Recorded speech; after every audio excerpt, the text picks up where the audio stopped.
Okay, I made it at my mama's house. Grown man things now. Different walk with the mission look the same now. Lay it down, now I lay down in my grave. I know I'm rare, but it's just too much up at stake. Give me faith, so I can walk through the valley. I got my people around me, secure the bed like it's Cali. Just making moves like it's 1999. It's historic, cause God making me to shine. Yeah, all the rumors that you heard is true. I'm the hype, I'm the living proof. Don't hate me cause he made me this crazy. Yeah, it's just history, baby. All the rumors that you heard is true. I'm the hype, I'm the living proof. Don't hate me cause he made me this crazy. Made me this crazy. I'm making history, baby. Yeah, we making history, baby. We making history, baby. I'm making history, baby. Yeah, ain't no mystery, baby. We making history lately. Yeah, cause we the rookies of the year. All I see is devils in my rear. Yeah, we making history, baby. It's just history, baby. This that Diana Ross singing with the Supremes. It's Barack being the president, you know what I mean. This that Moses using the staff and parting the sea. This mic hitting the moon while Billie Jean up on the screen. Like, good ain't good enough, the snakes ain't drilling us. I'm focused, baby, you on that woulda, coulda, shoulda stuff. Put me in the Guinness book, he made me this crazy. Ay, it's just history, baby. All the rumors that you heard is true. I'm the hype, I'm the living proof. Don't hate me cause he made me this crazy. Made me this crazy. I'm making history, baby. Yeah, we making history, baby. We making history, baby. I'm making history, baby. Yeah, ain't no mystery, baby. We making history lately. Yeah, cause we the rookies of the year. All I see is devils in my rear. Yeah, we making history, baby. It's just history, baby. History, baby. All I know is I got it. Just give me a dime in my pocket. Ay, we making history, baby. It's just history, baby. Yeah. All I know is I got it. Just give me a dime in my pocket. Ay, we making history, baby. We making history, baby. Yeah. All the rumors that you heard is true. I'm the hype, I'm the living proof. Don't hate me cause he made me this crazy. Yeah, it's just history, baby. All the rumors that you heard is true. I'm the hype, I'm the living proof. Don't hate me cause he made me this crazy. Made me this crazy. I'm making history, baby. Yeah, we making history, baby. We making history, baby. I'm making history, baby. Yeah, ain't no mystery, baby. We making history lately. Yeah, cause we the rookies of the year. All I see is devils in my rear. Yeah, we making history, baby. It's just history, baby. History, baby. It's time to get up and get ready. Yeah. For the hottest morning show in the ATL. It's the Wake, Bake, and Coffee Morning Show. Live with Georgia First Black Governor. Ladies and gentlemen, I bring to you the most interactive radio show live. Yes. We bringing the hottest news, the illest independent artists, and a whole lot of love, baby. Okay.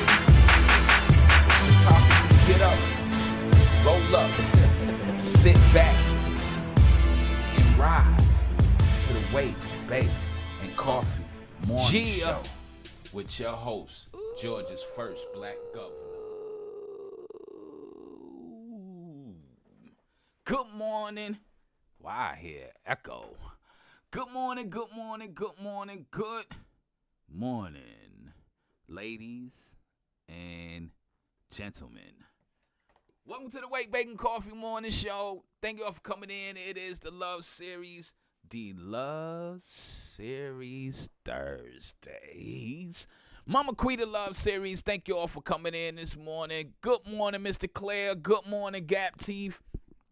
How's everybody doing this morning? Welcome, welcome, welcome, welcome. Sorry, we're running a little bit behind. I have extra duties in the morning.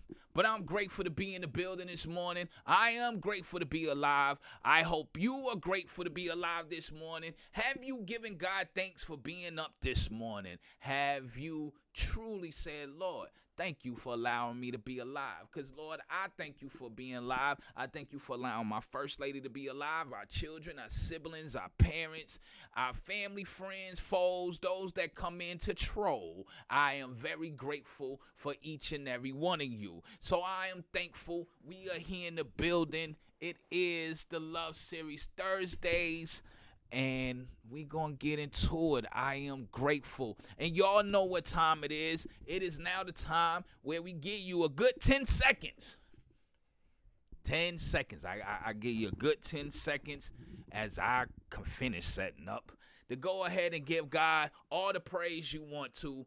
Time for you to thank the Lord for being alive this morning. When you didn't know how you was gonna make it, when you didn't know what I hear something. I hear. Oh, that's Mama Quita I hear. Oh, okay. I was like, boy, I hear something in my ear. I'm trying to figure out what's going on. But if you're grateful to be alive, if you are grateful to be up this morning, if you're grateful to be in the building, if you are thankful, if you didn't know how you was going to make it, if you didn't know how it was going to really turn out, but it turned out in your favor, if you didn't expect this good thing to happen, but it did, if you didn't expect how the lights was going to get paid, but they did. You had a problem in the body, but you've been healed. I think this is the time for you to give God all thanks and all praise this morning. This is that time. So I'm going to give you 10 seconds to go ahead and give God all the thanks, all the praise, and all the glory that he's supposed to have this morning. Hey. Yes, we say thank you. We woke up this morning in our right mind, children good. Everything is good. We got roofs over our head, food to eat. Even if you don't have food to eat, you know he's going to make a way. He's going to give you something by the end of the day. So just praise him anyhow. Yes. So go ahead and give him praise. Y'all still got 10 seconds. Give you time this morning. I'm going to give you some time. Because apparently my inspirational rant that just came to me and Portia Kirkland words of wisdom kind of collide together. I'm not going to blend them together, but they go together like peanut butter and jelly on white bread. And it's a great setup for y'all on what the Love Series is today. It's about the motives of sex, and more sex. Yes, Lord. But back to where we're supposed to be. Right. So I'm going to go ahead and get into this because I'm already there.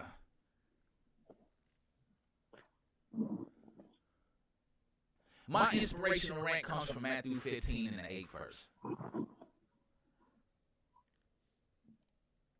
It said, people draw nigh to me with their mouth and honor me with their lips, but their heart is far from me. What made me come up with this, what brought this inspirational rant to me this morning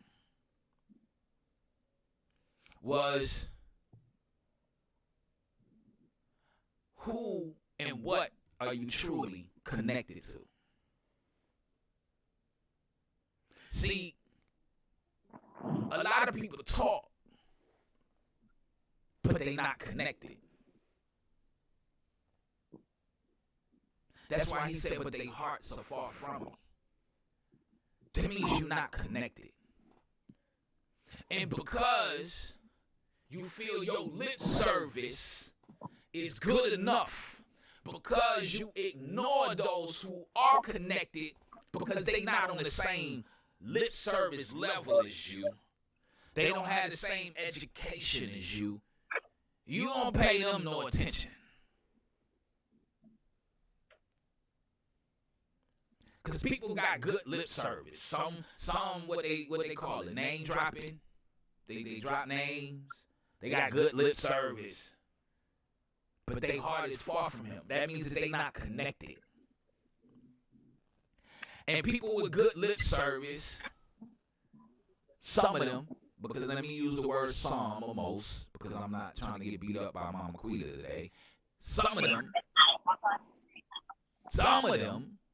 you know, they got plaques on their wall.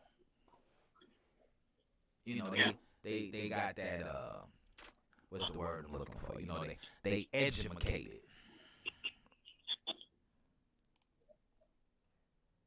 Some people who are connected, their wisdom and knowledge come from whom they are connected to. Prime example, there was a child that just got hit by a car. A baby. No older than 3 years old.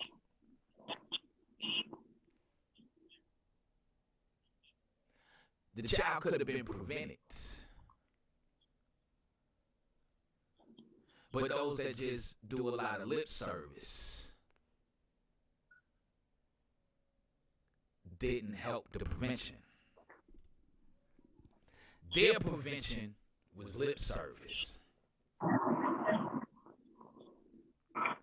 And when you are told consistently that, hey, your lip service is not going to fix the problem, because this problem is going to come to your doorstep.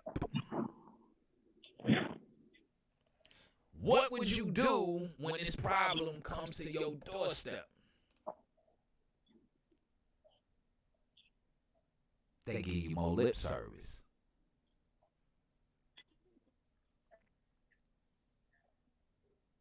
Because, see, when you're connected to God, I'm pretty sure Mama Quita can vouch for this, you're shown things differently than what you see with the naked eye. You'll reveal things differently. Your perspective of things are differently.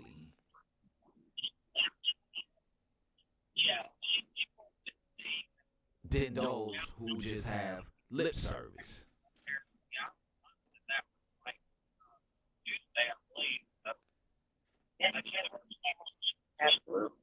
Now, there's a great chance that you could be in $1 million worth of problems because of your lip service. Not because you took heed to the one that was in the spirit telling you, this is what God told me. This is what the Holy Spirit showed me. And then the next follow-up is, don't you go to church too? God don't tell you what he telling me. Oh, I love the Lord. I'm in service. I pray 22 times a day. Lip service. This people draws nigh to me with their mouth and honor me with their lips.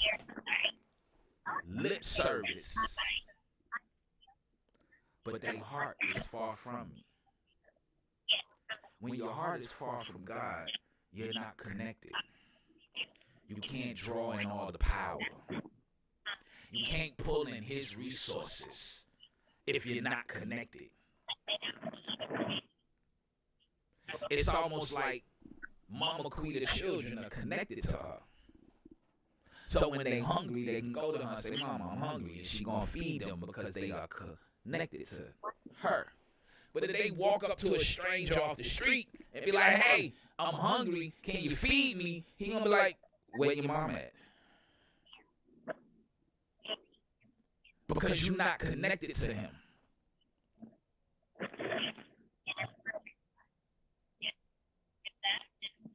We got to stop serving God with just the lip service.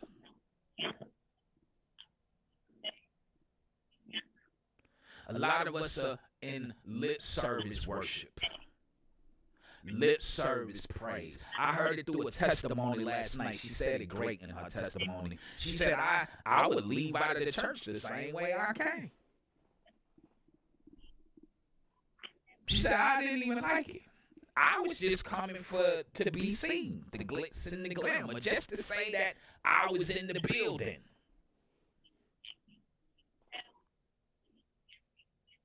And it's crazy because last week the pastor spoke on who are you coming to church to impress?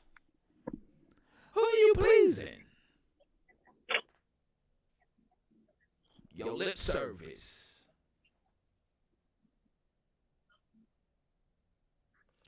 When you're connected, God puts you in certain positions to prevent certain things. You give out certain words. But those that are in lip service can't receive it because they're not connected. Where's your heart? Because God say those who got lip service, their heart is far from him. Means you ain't connected. You ever heard of people that talk a good game, but then when it's time to take care of business, they can't take care of business? Prime example. Mama Quita love series is sex, sex, and more sex. How many of y'all women heard men with good lip service on the phone when they come to the sex game? But then when they show up, it's 2 minutes long. You're confused as to what's going on. What happened? That was too quick. I thought you said... We have to go back in lip service. How long are y'all going to stay in lip service worship? How long are y'all hearts going to stay far from God? Because usually God will send a warning, and I said this a million times, Mama Quita said this a million times. God will send you a warning before he send the wrath. Am I lying, Mama Quita? Oh, you can interfere with the inspirational rant. Am I lying, Mama Quita? No, you are not.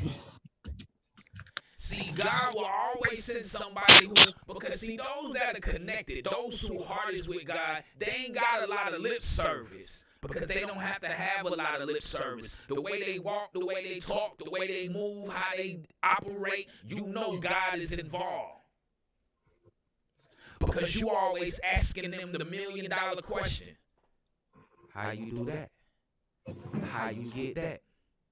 How you figure that out? Who told you that? Where did you get that from?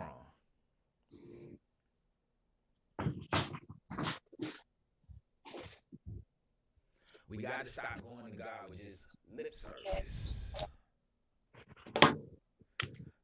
Because lip service will only get you so far. Because guess what? The test is going to come. Okay, bro. Okay, number 125. The test is coming. And guess what? If you're not connected, if all you got is lip service, let me tell you what happened when you only got lip service. There was some brothers in the Bible. 7 of them. Said it was 7 brothers. They were full of lip service. They walked up on the demon and said, "Hey,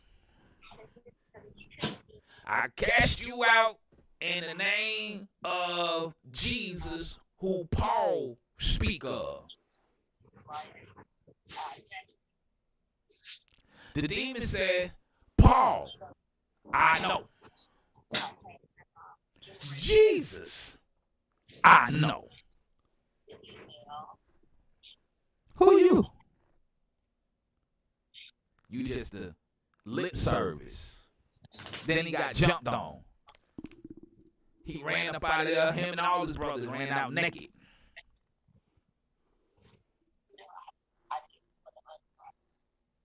We got to stop with the lip service. Especially when God keeps talking to you over and over and over and over again.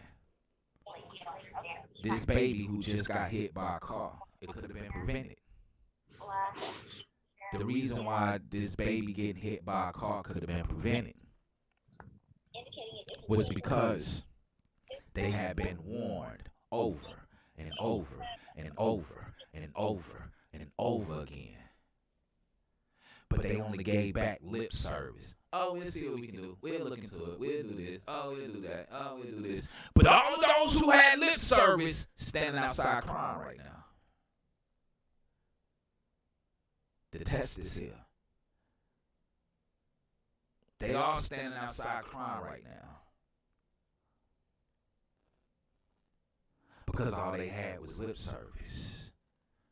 Because if their heart was truly connected, if it wasn't far from God, they would have picked up the connection that God brought. They would have exercised what needed to be exercised. They would have executed what needed to be executed to prevent lip service. Don't get you anywhere, but your feelings hurt. Lip service is just all talk. Lip service I have you standing outside in the parking lot crying because you knew you could have did something to prevent this. Lip service make demons jump out of somebody and jump on you because you talking about in the name of Jesus that Paul spoke about. Lip service. These people draw nigh unto me with their mouth and honor me with their lips, but their heart is far from me. Get your heart back closer to God. Because lip service, yeah, that's only going to take you but so far. And guess what? Lip service will eventually cost somebody their life. We'll be back with more of the WakeBake Coffee Morning Show, live with Georgia First Black Governor. Y'all know what time it is.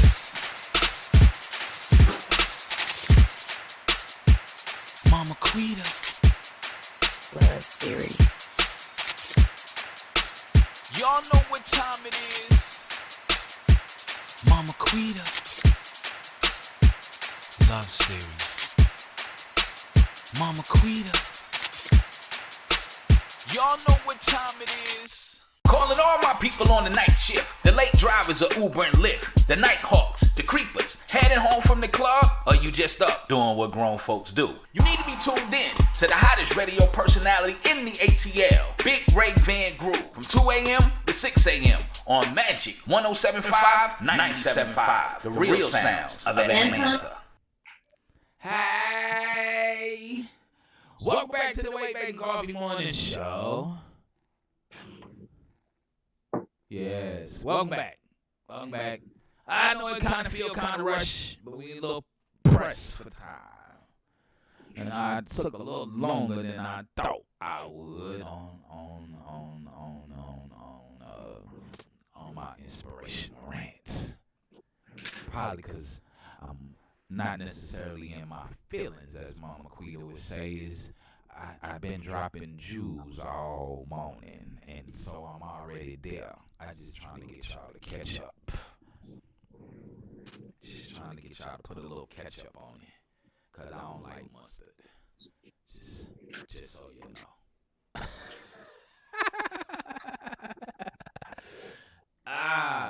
So we gonna slide on in to Miss Portia Kirkland words of wisdom. And speaking of food, I kind of like how she started this off. You know, and the first time I seen it, I joked at it because I was like, I don't understand. I understood what she was saying, but I was like, I don't get the thing because Jesus gave folk fish. So at least you know you can eat that. You can at least have you some fish and some bread. You can go to Fish Supreme, get your sandwich with some lettuce and, you know, a thin slice of tomato with some hot sauce and some mayo on it. You can at least get you some fish. You can do that. You know, I like tilapia, by the way. Just throw that on out there, too. Good morning, Miss Claire. I don't even call her Miss Long no more. I'm sorry. I don't. Good morning, Miss Claire. Good morning, Mr. Claire. Thank y'all for tuning in. Oh, man, Gap TV Music. Thank everybody else for tuning in and watching again. Make sure that y'all like and share. Hit that like button. The most important thing you can do is share the show. And I promise you, I don't know what God done put on Mama Quita. All I do know is I have been told to tell you that you need to tag folks, bring people in. If you're on YouTube, hey, even with Facebook now, you can share it in your text messages. Send it to somebody in the email. Tag folks. Tell them that they need to come in. Send it in their inbox. Whatever you got to do, this people need to hear. You may think otherwise, but I'm just going to be 100 with you. You need to hear. Come in. Take heed. And what I've learned is y'all don't come here for the entertainment. Y'all come here to get fed. And there's some people out here that need to be fed. So we're going to go ahead and feed some people today. Not physically, but we're going to give you some food. Okay? For you to carry for a long time. Because man can't live by bread alone, but he can live by every word that comes from the word. Off the bread that comes from the word of God. So, it is time for Miss Portia Kirkland Words of Wisdom. You're not well today. Well, we're going to pray that we're going to rebuke that sickness and we praying healing over you right now. Minister, your wife says she ain't feeling good today. We need to bind that up, son. Hey, Mama Quita. Hey. Mama Quita, you frozen. I knew you were frozen on the thing. I knew I wasn't going crazy because you ain't blinked or nothing. I'm sorry. I am frozen. So, we're going to go ahead and jump into Miss Portia Kirkland Words of Wisdom for today. So, how y'all doing this morning? So, Miss Portia Kirkland Words of Wisdom for this morning says, vegan, vegetarian, no pork, no fat, no carbs, exercise, lots of it, all great things. But the greatest health secret of them all is what comes out of your mouth. You speak life or death. Post the scripture that reflects this. Vegans, vegetarians, no pork, no fat, no carbs, exercise, lots of all this stuff, all these great things. But the greatest secret of them all is what comes out of your mouth. You speak life or death. Post the scripture that reflects this. I don't even think that I have to go into full-blown detail. I don't think that this requires a whole lot of explaining.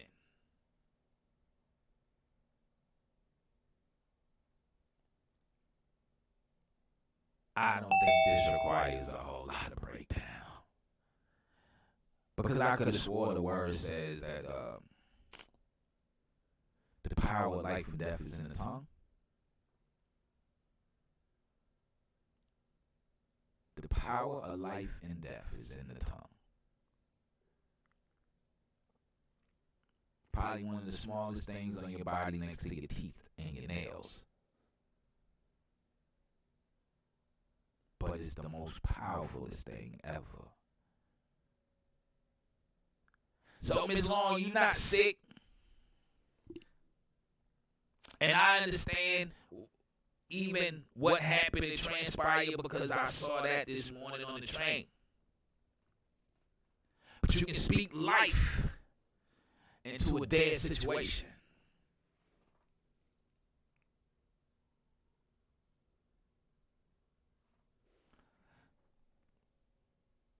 Jesus told Lazarus to get up. Lazarus had been dead 3 days. 1 to 3 days. They were mad. Martha said, my brother wouldn't have died if you were here. Jesus said, where you at?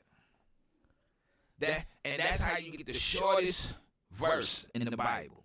Jesus wept. He cried. You never heard Jesus cry. Jesus didn't even cry when he knew he was facing the cross. He questioned it. He tried to, Lord, hey, can you please, am I to remove this cup? But I'm going to let your will be your will. But when Lazarus died,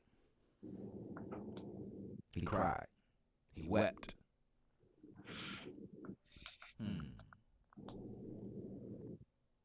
And when he got there, he spoke life into, told him to get up. And what did he do? He got up.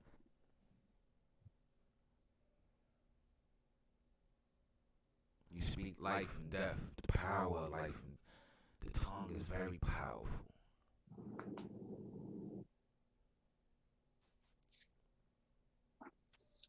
Not only of the physical pain, but also the spiritual pain.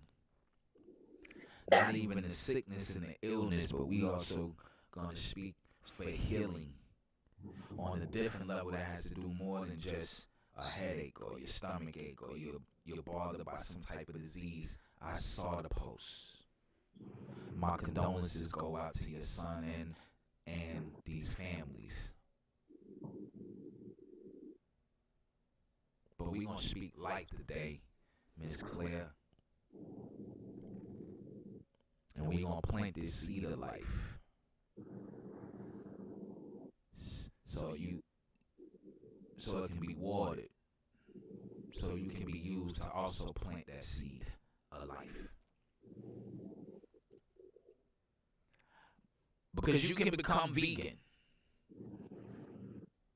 You can become a vegetarian. You say, I don't eat pork no more. I stopped eating the fat back and my collard greens. I don't do carbs, Mama Quita, so I can't have no bread.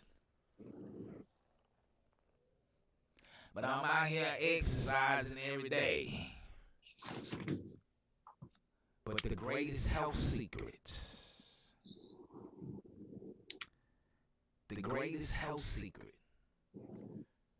is what comes out of your mouth. You speak life or you can speak death to something.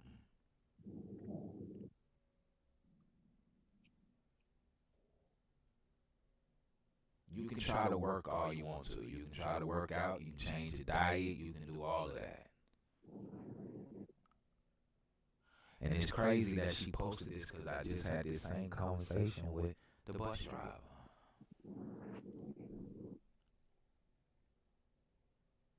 Just had the exact same conversation. We as the church folk, Christian folks, the house of God, we don't speak life no more. We speak money. We talk a lot of money. We talk a lot of money. But we don't speak life. We don't speak healing. We scared to let you know that a lot of this is demon possession. We scared to talk about the devil and his friends. We scared to talk about what's really real. And a lot of them do that because they're afraid of losing members and not getting their tithe money right. Me and Mama Quita take up offering. But our offering is to offer you Jesus Christ. So I'm taking up a special offering right now. In the beginning, I offer you the truth, the way, and the life.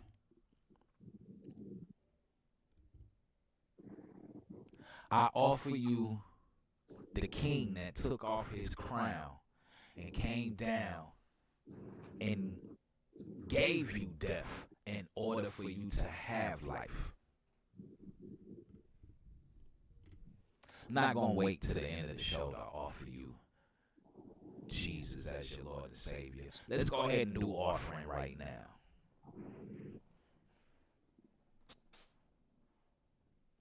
Because death was spoke upon him in order for you to have life.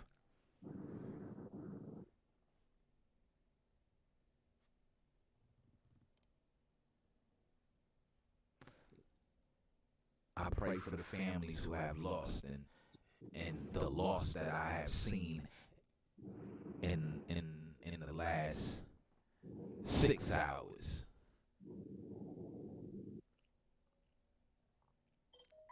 These 5 hours that I've been awake. I'm not going to wait to have offering at the end of the show. I offer you Jesus right now. The one that gave you death, gave his life. He died so you can have life and have it more abundantly.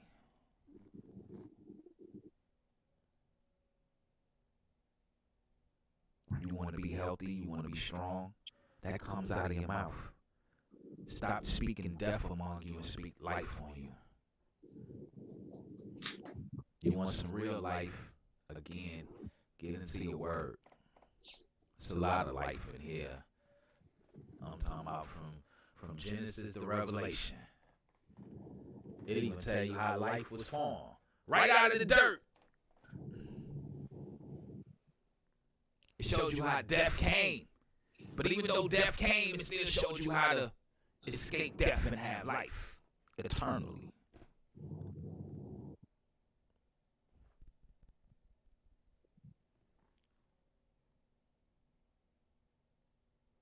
Sickness. Everything was spoken. Everything that you see outside was spoken into existence. Spoken. Let there be light. Let there be a light for the morning. Let there be a light for the night. Let there be the sun. Let there be the moon. Let there be trees of their own to bear seeds, seed-bearing trees, seed-bearing herbs. Let there be fish. Let there be fowls. Let there be this. Let there be that. Let there be water. Let there be seeds. Everything was spoken. God spoke everything around you to life. And if you miss that, then I don't, yeah.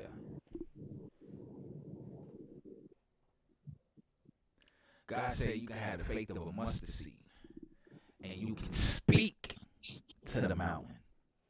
He didn't say that you were going to have a bulldozer or, one of them swing things, or you were going to have some dynamite. He said you will be able to speak.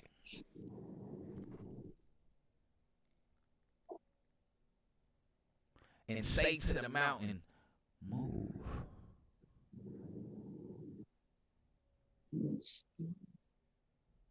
So you speak life or death. Your greatest health secret comes out of your mouth.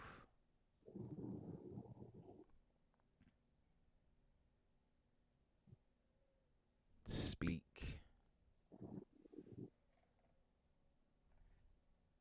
Just like the woman said, if I could just touch. She had already spoken. She already had the faith based on what came. She spoke the life out of her mouth before she physically touched him. If I could just touch. She had already spoken before she did it.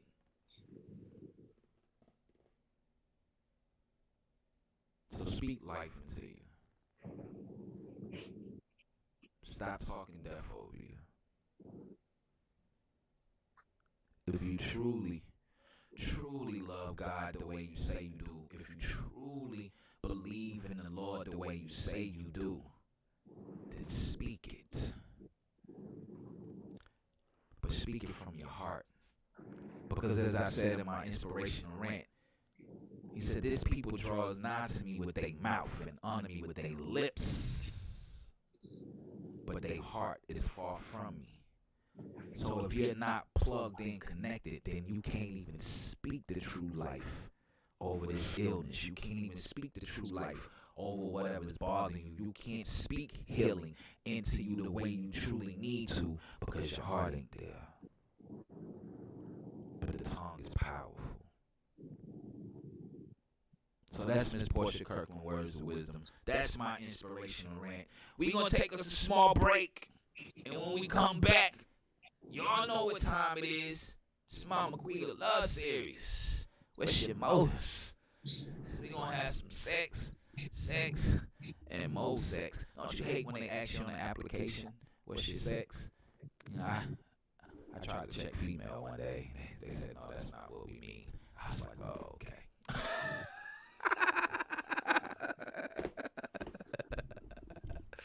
They just ask me what my gender is. I'm a man. Don't ask me who I want to have sex with. That's a woman, right? You know, don't do me like that. Wow, right?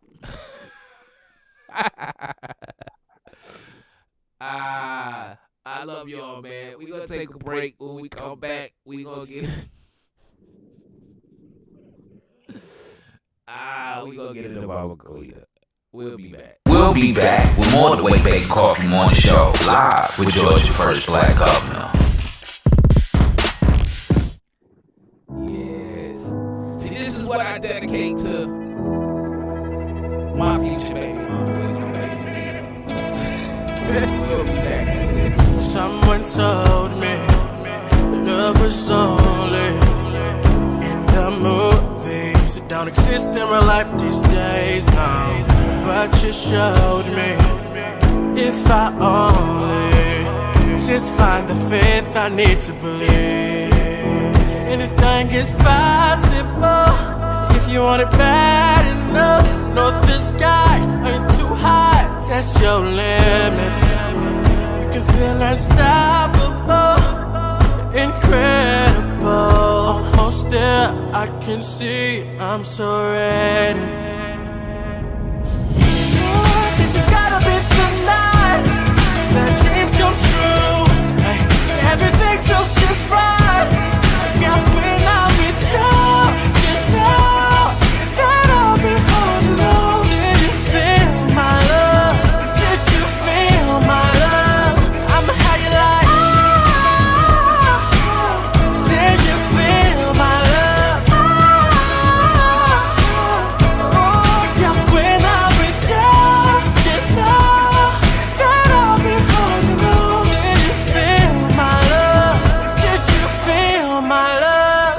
Hey, someone told me that it's unlikely to do all the things you wanna do, cause life just ain't fair now. But don't be lonely, find somebody, then it won't be so hard for you to see that anything is possible if you want it bad enough. Know the sky ain't too high, test your limits.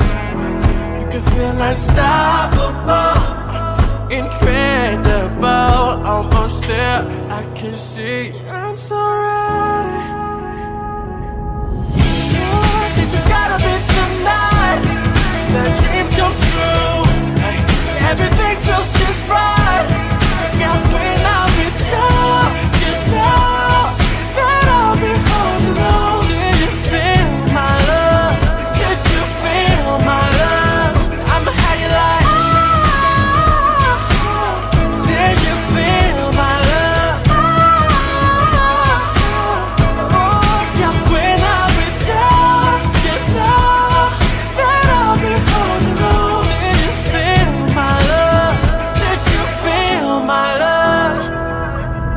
Everything that I've ever wanted right in front of me. Not a dream, eyes wide open. Girl, I'm here and I'm coming in. Doors are closing. I won't run cause I'm chosen. I won't run cause I know that this has gotta be the night that dreams come true.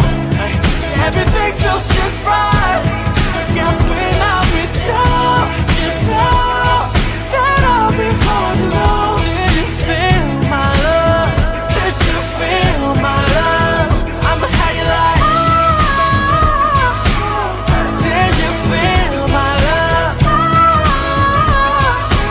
Oh, yeah, when I'm with you, you know that I'll be holding on. Did you feel my love?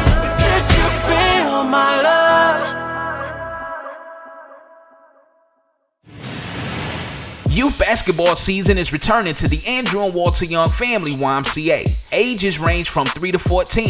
Registration begins August 12th and ends November the 2nd. There's a $100 registration fee for all children. Payment plans and scholarships are available for those who qualify. Parents, you can register in person at 2220 Hamilton Road, Southwest Atlanta, or online at ymcaregistration.com. So let's team up and score with a perfect season with the Andrew and Walter Young Family YMCA Youth Basketball.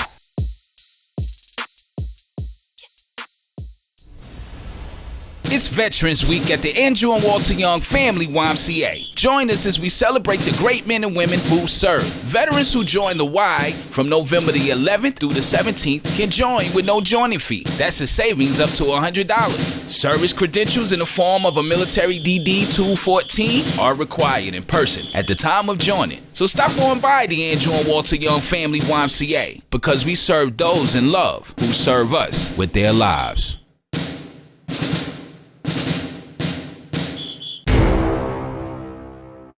Are you looking to become a better parent, escaping domestic or family violence, need help with anger management, couples mediation, or just individual guidance? If this sounds like you, then contact the Georgia Life Center by visiting their website at georgialifecenter.org or give them a call at 470-395-1397 to set up an appointment because they believe everyone can lead a happy, productive life free of violence and abuse.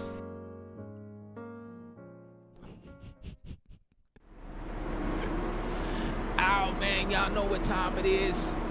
This is the theme song. Mama Quita's theme song. From her baby daddy.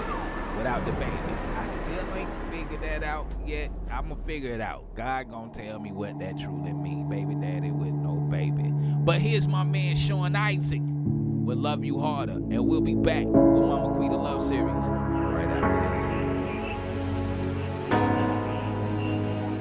Tell me something I need to know. Then take my breath and never let it go.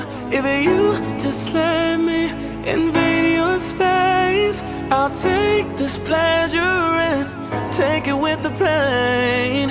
And if in the moment I bite my lips, baby, in the moment you know this is something bigger than us. Bliss, give me a reason to believe in. And if I want to keep you, I gotta to love you harder. I gotta love you harder. And if I really need you, I gotta to love you harder. Love you harder. Love you, love you, love you, love you. I know your motives and you know mine. The ones who love me, I tend to leave behind. If you know about me and choose to stay, then take this pleasure and take it with the pain. And if in the moment you bite your lip, when I get you moaning, you know it's real. Can you feel the pressure between your hips? I'll make you feel like the first time. And if I want to keep you, I gotta to love you harder. I gotta love you harder. And if I really need you, I gotta to love you harder. Love you harder. Love you, love you, love you, love you. Harder, harder, harder, harder. Love you, love you, love you, love you. Harder, harder, harder, harder. So what do I do if I can't figure it out?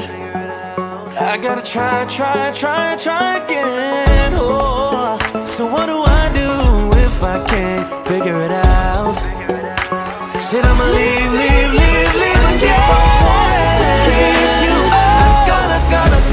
Said I got to love you, babe. Said I gotta love you, babe.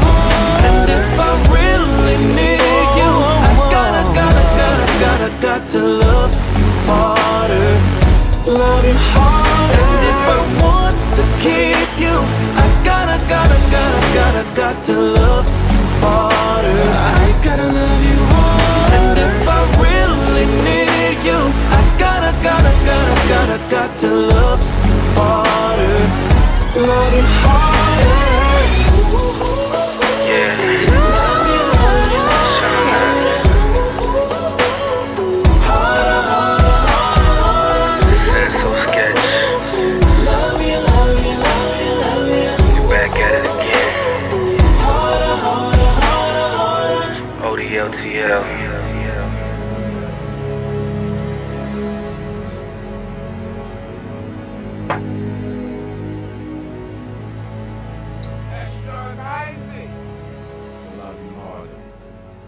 But guess what though? Y'all know what time it is. Hey y'all! Allow me to introduce myself. I'm Mama Quita. and this here is the Mama Quita's Love Series. Y'all know what time it is. So grab your pen and your pad and put on your thinking caps. And let's get down to this relationship business. Y'all know what time it is. Mama Quita's Love Series.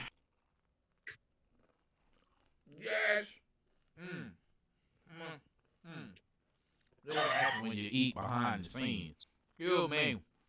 I ain't get a chance to eat no breakfast. You know, y'all know Mama Quita the boss. Yeah, I had to hurry up and get in. I couldn't get nothing to eat. Get y'all a new mug. Get y'all a coffee mug. Mama Quita got the hook up. Mama Quita got the hook up. She must be over there drinking some hot cocoa. You know it. Oh, and by the way, I got some hot cocoa for you. Okay, let me rephrase that. I only got 2 packs. One is yours, one is mine. Because during the middle of the day at the Y, sometimes I don't want no coffee. I just want like some hot cocoa. So one of my co-workers bought me some hot cocoa. And she was like, I said, I know Mama Quita like hot cocoa. I share. She said that was nice of you to share with your co-host. Because you look like you be mean to her. I said, I don't be mean to her. Not unless you deserve it. Like when she came up here with that fake cup 2 weeks ago. On that note. So welcome back to the WakeBake Coffee Morning Show. Y'all know what time it is. It is Mama Quita Love Series. The Love Series with Mama Quita. Yes. So, the Love Series topic for today is, what it do, D? Welcome to the WakeBake Coffee Morning Show. And how you doing, Miss Teresa? Welcome. Welcome everybody that's tuning in and rocking out. Now, we've already taken up offering. Well, we've given offering. However, if you would like to support the show to keep this going, then y'all can do that by going in the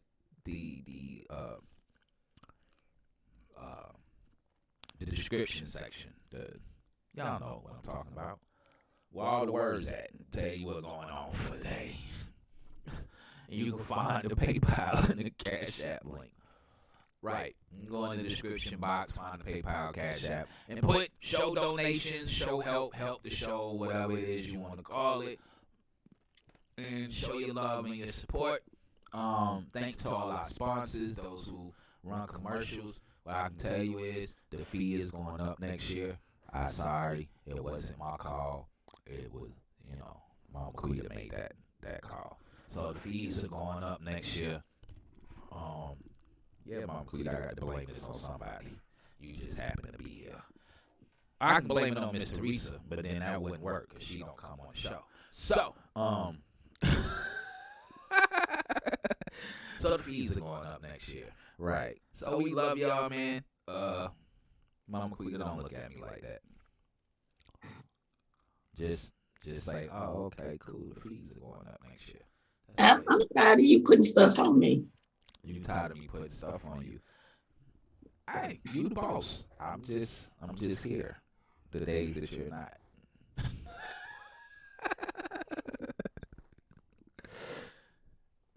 Anthony Media put you in charge. I had nothing to do with that. I'm going by what your boss and my boss said. So that's all I'm doing. I was told that I was too rowdy and wild and you know, and sometimes I could be a little outrageous. So he needs somebody who's more level headed and calm. So why you gotta just put everything out there? Like certain things supposed to stay behind the scenes. So you just put everything. You know what? We'll have this conversation off air. Okay, so let's go ahead and move on because See what happens when you I'm gonna get a little position. See what happens when you get a little position and you just talk to folk crazy all on the air. See, when you get a little position.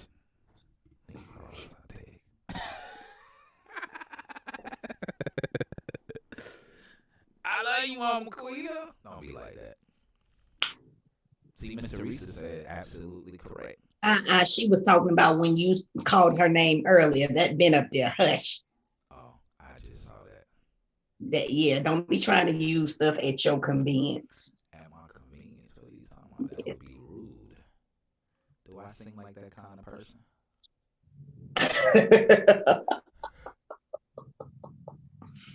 We're not even gonna answer that.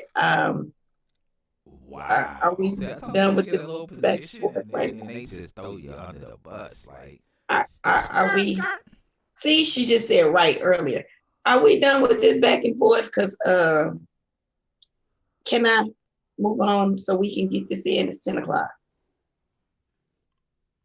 I'm just. Oh, okay. All right. We gonna let him be because he and I gonna have a conversation off air because I came for sex today. I'm sorry. Okay. So first, let me give my. I'm not gonna say a disclaimer because it's not a disclaimer. I talk about sex with great discretion because sex is a subject that everybody seems to be interested in, but interested in for all the wrong reasons. So because of that, I do this with great discretion, but it's something that needs to be discussed. Motives, your motives behind relationship. For a lot of y'all, it's sex, and more sex. But let me start off by asking you, when you got into your relationship, why did you get into it? Was it because you were lonely and felt like you needed companionship? You was missing affection. You wanted the hugs, the kisses, somebody to be on the phone with, somebody to say they care about you. Were you missing all of that? Are you looking for a relationship because that's what you're missing? Are you looking for someone to take care of you, whether it be physically, mentally, emotionally, spiritually? Are you looking for someone to fill a need, a gap, a void? Do you have the mama syndrome where you feel like you just got to be needed? That's a good one. See, a lot of y'all didn't even think about that. But do you have the mama syndrome? And as I talk, y'all know I'm always asking y'all to think about the things that I say, because if you think about it, it's going to be edifying, but it's going to also make you take a double look at yourself. Now, when I said, are you looking for affection? A lot of times we get affection confused with lust. And we're going to get more into that. Are you looking for someone to be your ultimate source?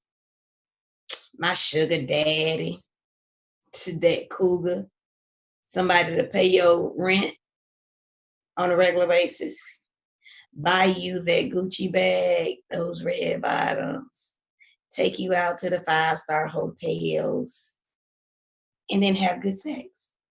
Oh, okay. All right. Or maybe, just maybe, looking for somebody. When I say take care of you, I mean in the motherly or fatherly type role. You didn't have a father, so you're looking for him in a man. You didn't have a mother, but you're looking for him in a woman. And it's funny because when I said that, we was watching, my kids and my sister and I, we were sitting here watching All American. Y'all, that's a very good TV show on Netflix. It's called All American. And the brother on the show, he was mad at his father for what he had done and mad at his mother. And he comes downstairs the night after his sister and play brother is sitting downstairs at the kitchen counter and they're eating breakfast. So when he and this girl comes from upstairs, he introduces the young lady and she walks out the door and says bye. She says good morning and then she says bye because she done spent the night. So he follows her out the door. They're on their way to school. Now, mind you, they are high schoolers. The sister and the play brother both get up from the counter and are staring at the door. And the sister says, wow, she looks like mom. And the play brother says, exactly like her. Are you looking for your mother? Are you looking for your father? What are your real motives? Have you thought about why you go from relationship to relationship and it does not work out? Matter of fact, you want to be honest, you're on to the next already. Why? You have 3 common denominators in this situation. You, sex, and the wrong motives. You, sex, and the wrong motives. Then each time you get into a relationship, you're asking God, oh God, let this be the one. Let this be the one. Newsflash. It's not. It's not the one at all. Because you already have wrong motives in your heart. Before I decided that I was going to quit dating, and I was in my feelings and in my emotions, as I'm always telling y'all to come out of y'all emotions. But in my feelings and in my emotions, I have been single since 2010. So I done did the whole healing process. We done went through all that. I'm not an angry Black woman. I'm not bitter, none of that. It is what it is. I just give people what they give me. Let me take that back. I treat people as I want to be treated, which means I usually give more than they give, which is fine. But before I decided to stop dating, my motives went something like this. God, I'm tired of paying these bills by myself. Can I have a husband just to split these bills? I'm tired of being by myself. I just want somebody I can cuddle up to. We can watch TV. We can go out. I just want somebody I can talk to. I just need a little companionship and he can go about his business. This single parenting thing. Can I have somebody to just help me? Can you send somebody to help me? I just need just a little bit of help. Just a little bit of help. Now, those are just some of the examples because I can keep going. But the fact is,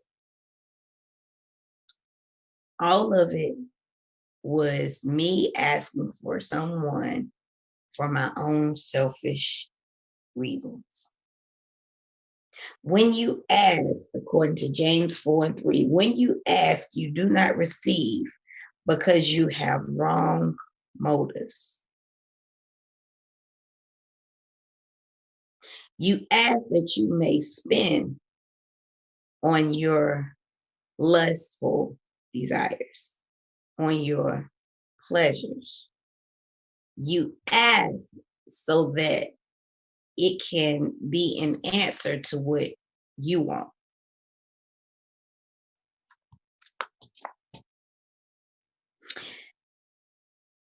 When Samuel the prophet went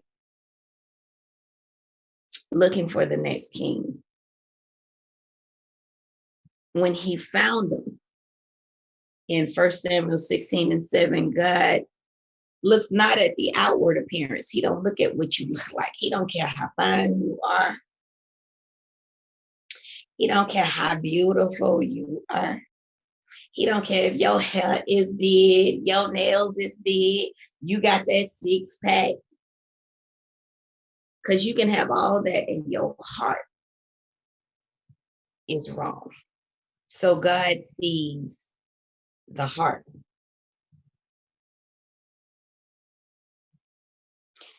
Philippians 2:3 says, do nothing through strife or vainglory, but in lowliness of mind, let each esteem others better than themselves. When you are you looking only for yourself, or are you looking to help someone else? Don't get me wrong, we are to help each other. But are you looking to also help the person that you're looking for? My motives were selfish, self-fulfilling, and self-seeking. There was nothing to be given to esteem the other person. Now, oops, wait a minute, because here's where it gets sticky. Because here's where the bargaining begins. This is where the lust and the guilt play hand in hand. Because now we get into the sex. Because when you're asking for what you want out of a selfish heart, that means you're not in God. You're doing it out of your flesh, which means you're going to get a fleshly answer. And if you get a fleshly answer, that means the flesh is in full force and full effect. Which means that if I now get this for me, man, boyfriend, and he's doing these things for me, and I'm not in where I'm supposed to be in the spirit and in God, then now the guilt comes on, because now I feel like I owe you something. Even though I know what God says, now, okay, we done been dating. You done been treating me nice. You done bought some stuff. You done did this. You done did that. Shoot. Now we done put ourselves in a compromising position. And I feel like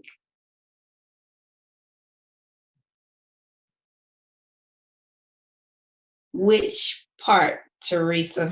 You said say that again. I need to know which part. So now we done put ourselves in a compromising position. You done did all of this, and now he's asking for the cookies. So now the bargaining begins. The flesh, because if you didn't know it, once you've had sex, the flesh wants it. So now the flesh and him are both asking for the cookies, because your flesh is asking for it too. But your spirit back here in the back is saying, Yeah, you know better. Nope. Don't do that. Don't do it. And then you give in.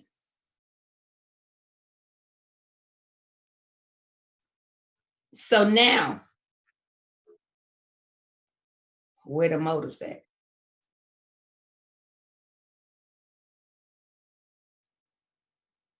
Where where the motives at? Because from what I understand, when you look at someone and decide that you're gonna date them, male or female, and I don't care how much you females say it don't happen, you've already sized them up and decided whether or not you was gonna give them the cookie.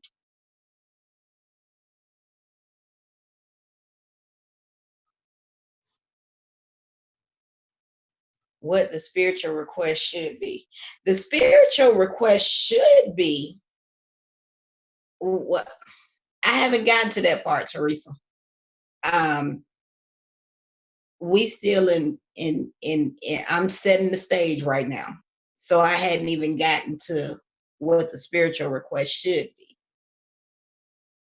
But the request that's being made is cut out. Can I just have this person? Can you grant me this wish? I just want somebody. But you're not requesting that from the spiritual side, you're requesting that from the flesh. That's the request made from the flesh. Mm-mm. You're all right. We're going to get to that part in just a second. So I'm setting the stage. So, because this is where the bargaining comes in, the steps, the guilt and the lust. Now, guilt is, by definition, the condition that follows upon the act of sin. I'm talking about the biblical definition, y'all. The condition that follows upon the act of sin and lasts a long time.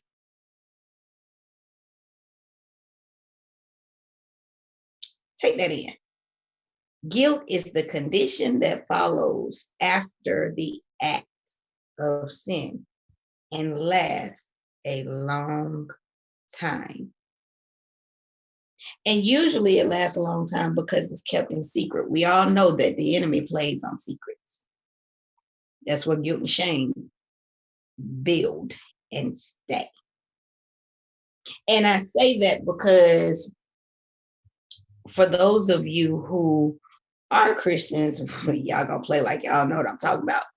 Y'all know what I'm talking about. Y'all fall into the sex thing and then y'all want to act like you ain't doing it. And yeah, God sees you and the Holy Spirit starts to convict you and you walking around all day like this.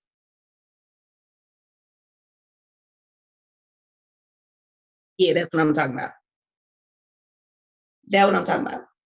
And then for those of you who are not Christians and you just willy-nilly out there, you don't even understand what the problem is. But the problem is you having sex with all of these people because your lust is getting, your appetite is getting bigger and bigger and bigger.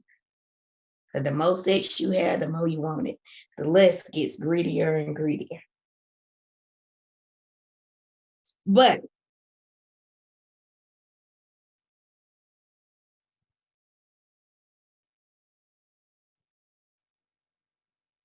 Mr. Claire says, I don't want nor am I looking for a girlfriend.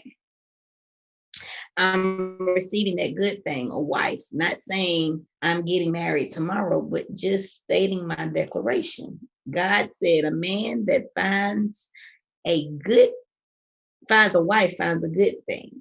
He said a girlfriend, or he never said a girlfriend or someone I'm dating. So I want my good thing.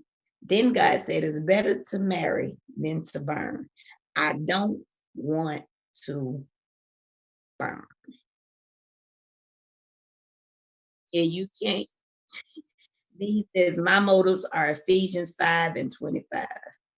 Submit one to another. Boom, boom. You are absolutely right, Mr. Cliff. I do agree totally. So moving into this sex thing, I'm asking, what are your motives? Why are you in your relationship? Because if we can figure out the motives, then we can understand the relationship. Now, if you're in the flesh, like I said, you're going to reap the flesh. But once you get into the spiritual side and you've done your connection and built your relationship with God, then you begin to ask your requests being made known to God. He says, be anxious for nothing, but make your requests and I just went. Make your request known to God. That's what he said. That's not the exact words. I went blank just then, but that's what he said. Be anxious for nothing, but make your request known to God in supplication and prayer. There you go. Hello, Jesus. In supplication and prayer. So once you get into the spirit and you understand what you're asking, hey, Steve, then your request becomes more spiritual. Father, give me the better half that you've created for me, that he will edify me and I will edify him. It no longer is the physical. I'm not just asking for God to give me somebody for financial gain. I'm no longer asking for God, give me somebody I can split these bills with and we can come up. See, he can save some money, I can save some money. We can live together. We can both put in on these bills and we can keep it moving. Yeah, that's real selfish. But my request becomes, well, Father, give me who you created for me that we can build together and edify one another. He can push me, I can push him. We can push each other into where we're supposed to be. But first, show me my purpose so that when I see him, I know that my purpose and his purpose match. See the difference in the motives? The motives are totally different because it's no longer all about me. It's about us. And when you get into that, see, y'all thought I was just going to stay on that negative side of sex. See, a lot of us as Christians, you have to understand that when God blesses you with whom he has given you, he created sex. So he said sex is good. He created it for our pleasure. That's why once you've gotten a taste, I don't care if you're 5 years old or if you're 50 years old, once you've gotten a taste, you have to tame that craving. Because he created it good. The enemy converted it for evil. He converted it and perverted it. We're even teaching our kids the wrong things. We should be teaching them abstinence, not for just the physical reasons, but for the spiritual reasons also. But in teaching them abstinence, we need to teach them that it is so many people, and I do say so many people, y'all, it's more Christian couples that are having problems with sex. Because if you were raised in a Christian home, a lot of the older people who were raised in Christian homes were taught that sex was bad. Especially young ladies. You were taught that sex was bad. So when you get married and you do start having, then a lot of those young ladies started having sexual experiences outside of marriage first, which in actuality, it was bad because of the context, because it was not within the sacred rite of marriage. Now it's now even more ingrained in your head that sex is bad.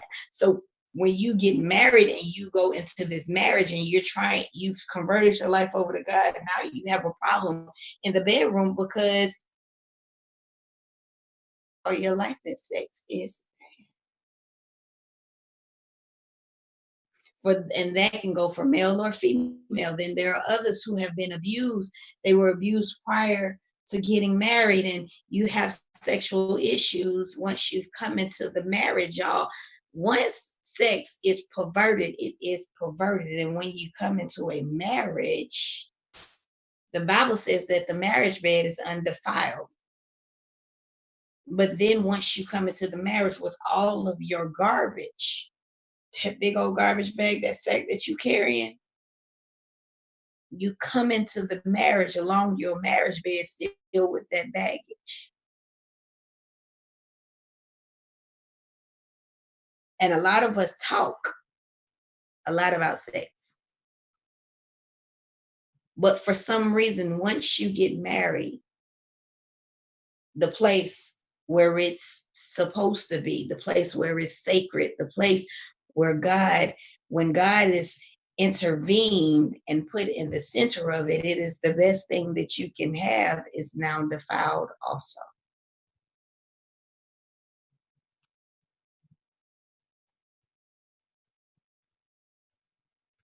Because we have been mentally unprepared and taught all the wrong things about sex.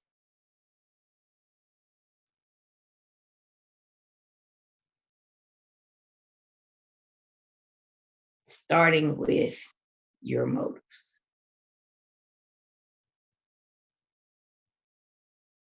A lot of us want to get married because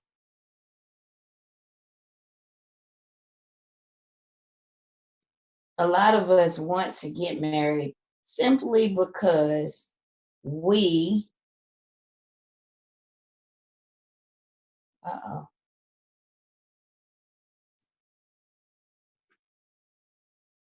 like Mr. Claire said, it's better to marry than to burn.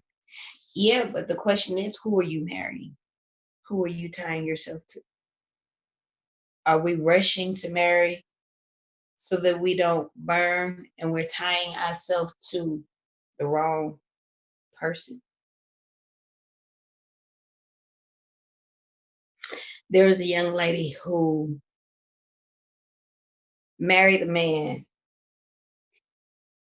All the red flags were there before she married him. But when she married him, he became abusive, sexually abused her daughter.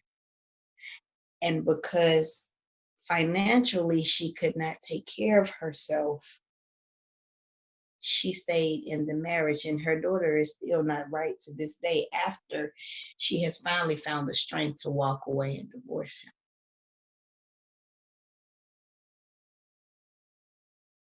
Is money your motive?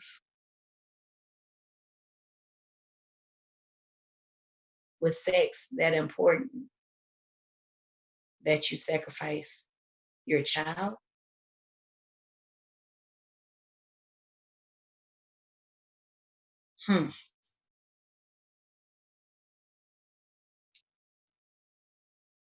Stevie Steve says, so our next generation should be taught right and wrong.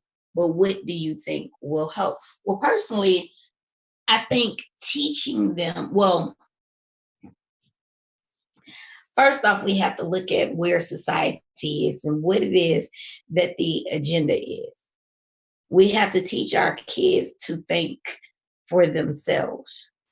I have 3 kids, and 17-year-old, 13-year-old, and 11-year-old. My 17-year-old, I've been talking to him. Well, I've been talking to all my kids about sex since they've been young, but I'm specifically talking about him. I've been talking to him about sex since probably the age of, I want to say about 10. And I've never told him that sex was wrong. What I've told him is sex is good in the context of marriage. I also told him the story of myself and many others whom decided to have sex prior to marriage and ended up divorced.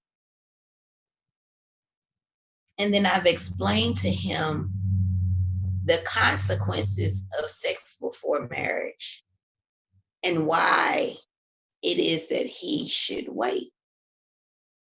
And I've explained the context of spiritual side and physical side. Because if you think about it, it was always easier with the physical side because I can say, okay, he came to me a couple of months back. Now he's a senior in high school and he says, Mom, I don't date none of them chicks at my school. Okay, but why you don't date none of them?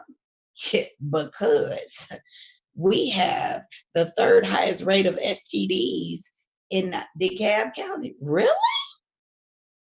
You're in the 12th grade.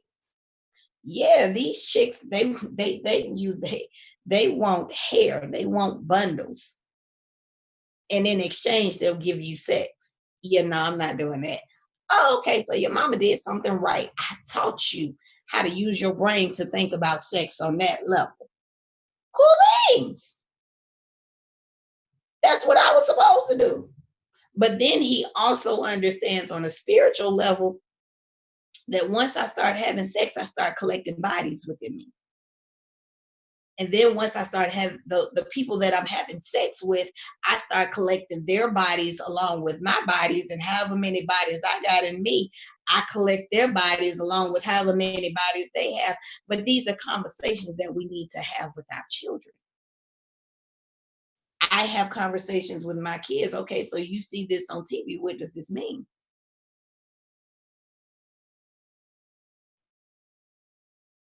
Okay, so I have, my daughter is 11. She's a cheerleader. She's thick. My daughter, as a lot of these young ladies, you look at them, if you didn't see their faces, you wouldn't know that they were kids. Now, my daughter isn't that well developed, but she's developed enough. And I have to ask her, what is her idea of beautiful? And she thinks she is absolutely gorgeous. She's a dark chocolate, which she is. She's a pretty young lady, but she don't need a man or anybody else to validate her because she will tell you she's beautiful in a minute. But then I have to also let her know, okay, so is your beauty only on the inside or the outside? Because when you have beauty on the inside, then you understand your self-worth. And when you understand your self-worth, now we can have the discussion of saving yourself for your husband.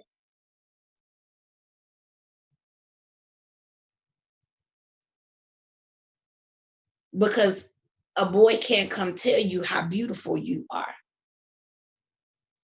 She has now, with my significant other, she now has someone who stepped in as her father who is teaching her how a young lady is supposed to be treated. So when she starts dating and this dude can't even open a door for her, my daddy opens doors for me. What you got going on, my daddy and my brothers? They hold doors, they close doors. I'm sorry. Yeah, you telling me I'm beautiful, that's good. You buying me food? Yeah, my family goes here to eat all the time. He can't talk her out of her draws because he's doing something for her. Because she's already been taught at home.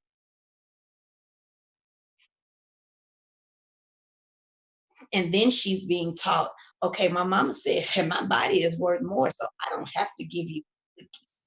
Actually, my cookies is worth more than what you could ever give me. So I'm waiting on my husband. And my mama said sex is pretty good. But it's good within the right context, because if I give myself outside of marriage, then I'm going to have this, and this to deal with. Absolutely correct, Stevie Steve. Respect is very important. But being taught respect starts at home.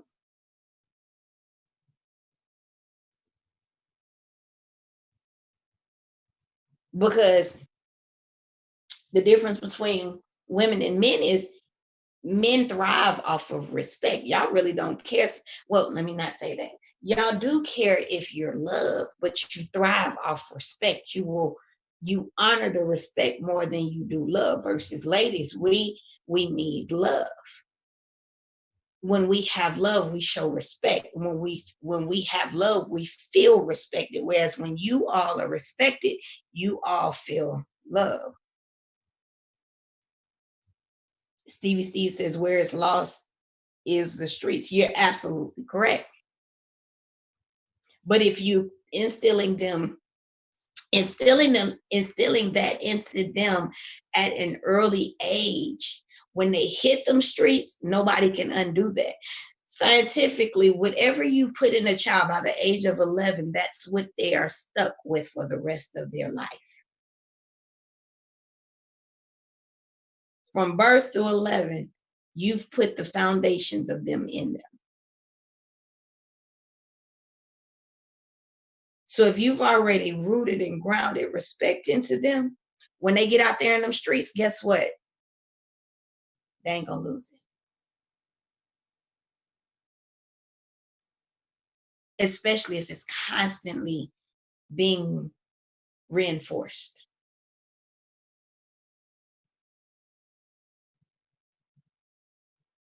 But I'm reading this book again. Ed Cole, y'all. I am so loving this book. And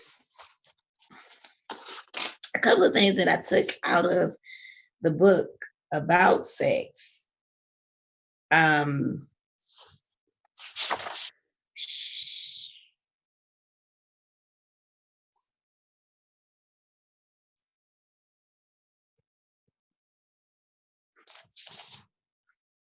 Sex is an expression of intimacy, not a means to intimacy.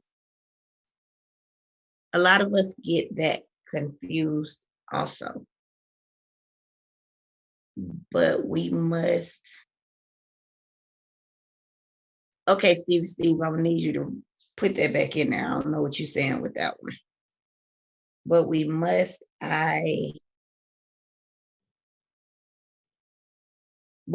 not forget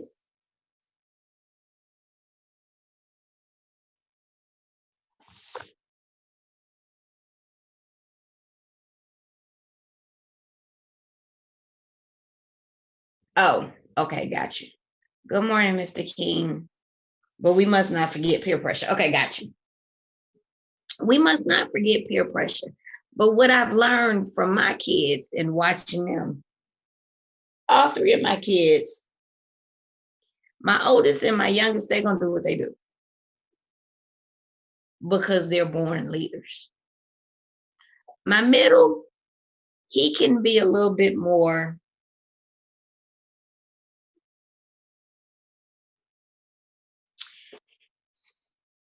persuaded, maybe, but not too far off.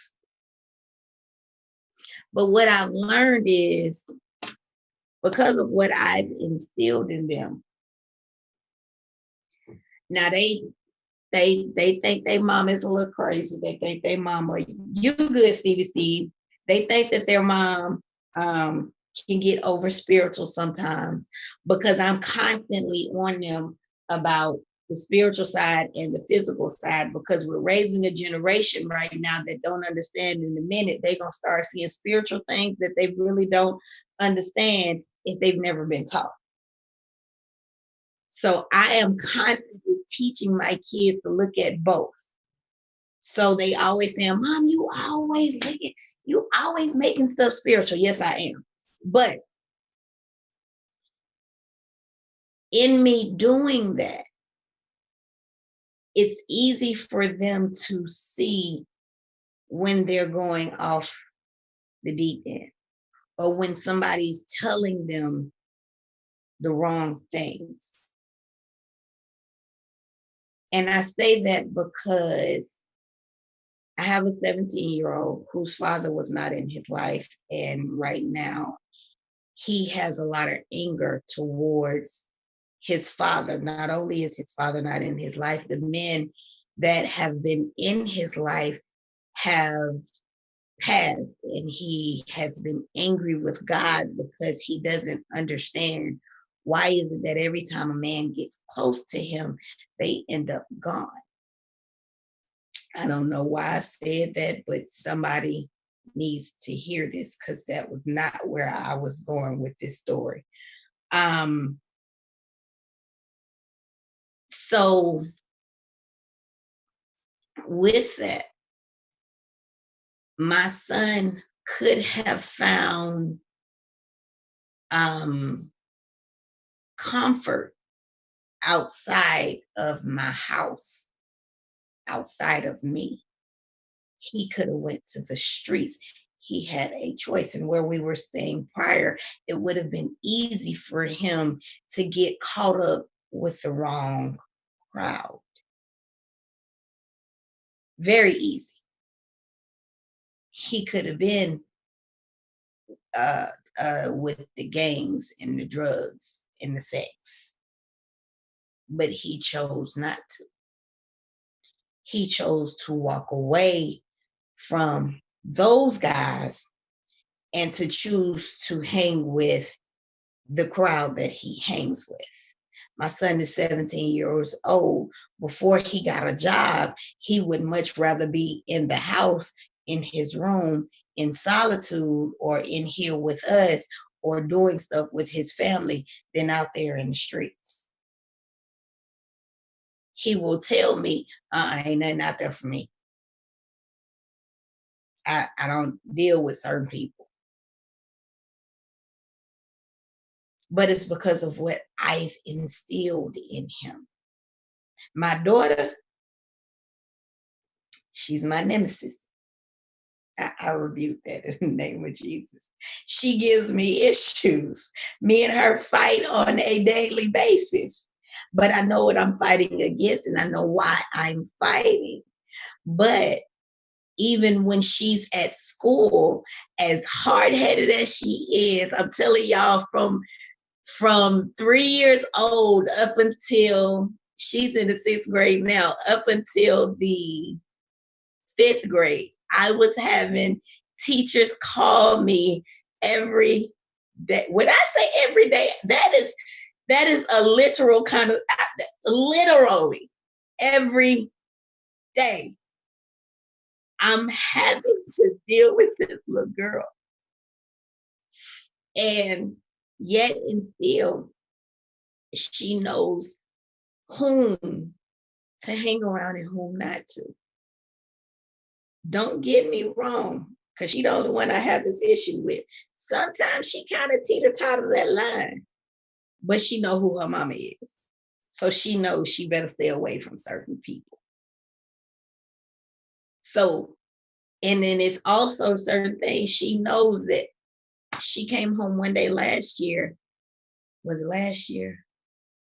Yeah, it was last year. And she was like, "Ma, I got something to tell you." What you got to tell me? Okay, so today at school, I think I got this boy in trouble and he might have got locked up. What you mean he might have got locked up? Mom, he was selling drugs out his book bag. Huh? He was selling drugs out his book bag. I'm like, what? Girl, what is you talking about? He had weed and he was selling it out his book bag. So I told the teacher. Oh, okay. Got you. Does he know you told the teacher? Yeah. And when they questioned him, he said his mom and his daddy sent him to school with it. Oh, okay. All right, got you. So when you instill it in them, they know right from wrong. And they're only going to go so far. All right, Steve, I'm glad you understood. Okay. So the truth is that sex is an expression of intimacy, not a means of intimacy. Sex certainly is not a means to hold a relationship together. Sex is an expression. It is an act. It is something that we do which creates intimacy within two people. When you're married, God created sex to create a stronger bond within those two people. That's why the ring is a symbolization of marriage, because there's a continuity. And the stronger the relationship gets, the stronger the continuity, the harder the bond is to break. So, the expression of sex is supposed to build that bond. It is not a means of holding it together. Holding the marriage together takes work from the two people because it is a choice. A lot of times when we have sex, we confuse that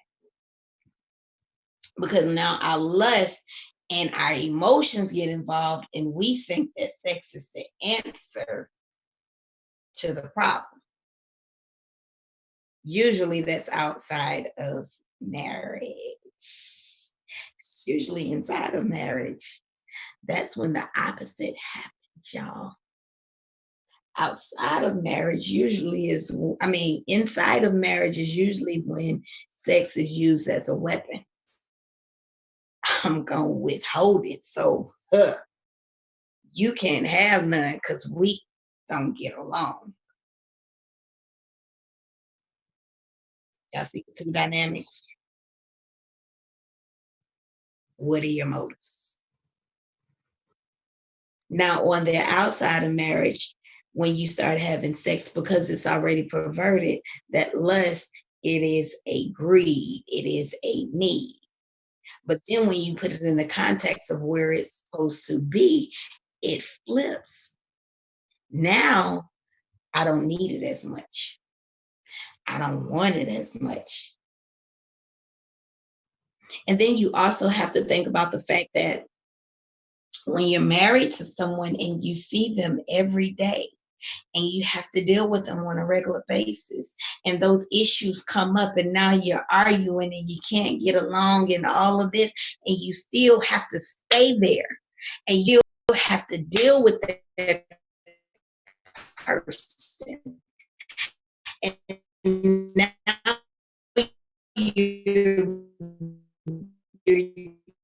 your relationship is not healthy. You're not dealing with or the issues at hand, because a lot of times we push them back. We say sorry, we say sorry and we move on right then, but we never really forgave each other.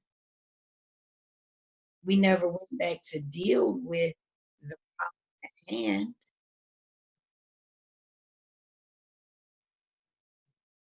So guess what? All of that is building up on top of each other. So that means the span between sex gets longer and longer and longer.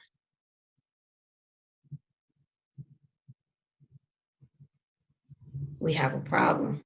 Houston, we have a problem. Mr. Mr. Claire says, sex before marriage used to be a dishonor to God and your family. It was frowned upon and left shame. So it is. So is it safe to say we don't care about dishonoring God and don't care about dishonoring family? You're absolutely right, Mr. Tingle. Well, here's the thing. We've made it so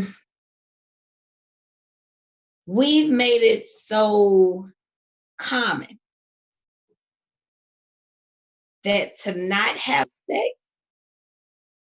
is now uncommon.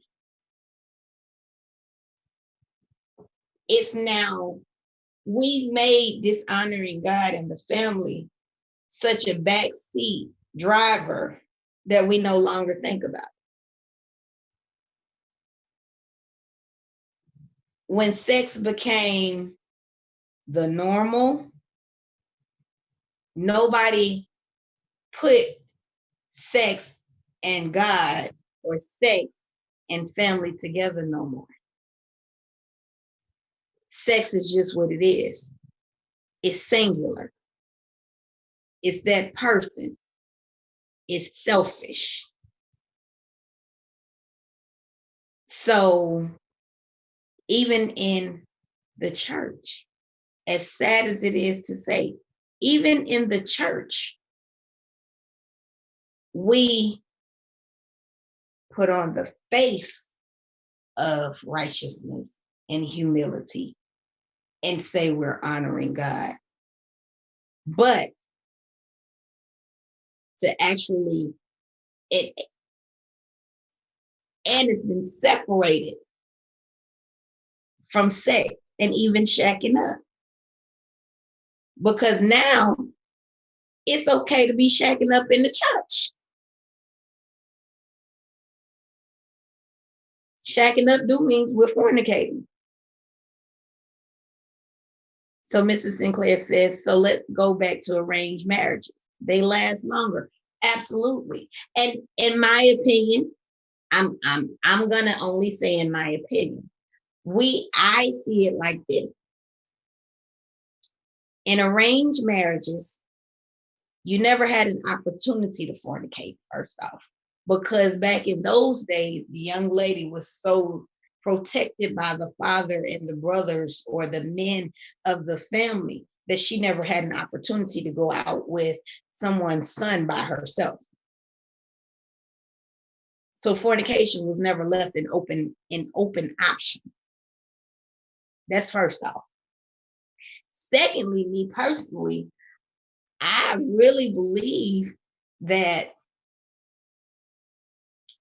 back in those days, people did their research when it came to who they gave their child to.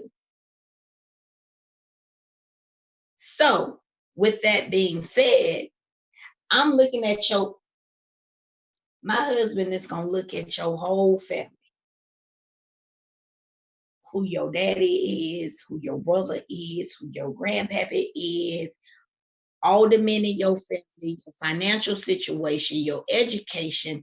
We're looking at all of that before I hand my child to you, which means I'm also looking at how you treat your wife, the women in your family, because I need to know how you gonna treat my daughter. So if they're gonna give them to her, they know who they're marrying their daughter off to. So yes, the marriages did last longer. Now, research shows that sex before marriage, anybody that gets married after they've already encountered each other sexually over a period of time, that they end up in divorce.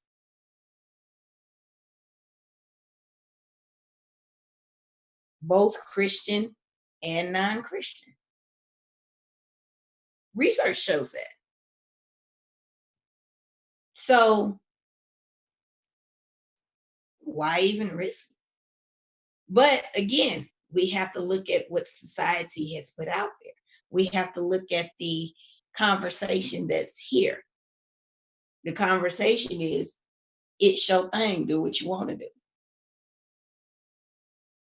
It's live how you want to live. Live your best life. That's the thing now. Live your best life. I'm living my best life. So that means if I want to go out here sleep with Tom, Dick, and Harry, I can do that.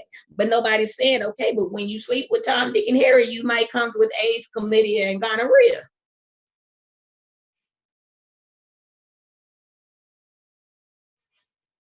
You might come back with something you can get rid of. You might come back with something that's going to get rid of you.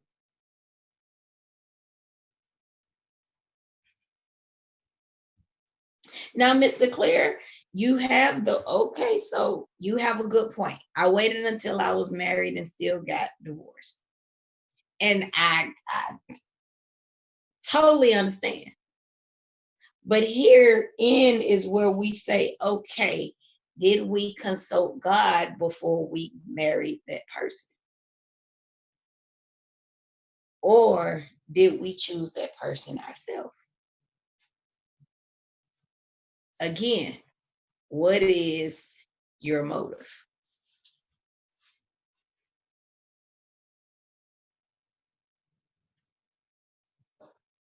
See, a lot of us get anxious and we don't want to wait for God. And then I don't know about y'all, but I know when I was young, it's a joke, Mr. Claire. I know when I was younger, I did not want to wait on God. So I did what I did, as a lot of us do. Of course, the difference is my mother was a praying woman. My grandmother was a praying woman. And I've always been raised in the church until I decided to go my own way. He said, I really did wait, but I was making a joke. I got you, Mr. Claire. I got you.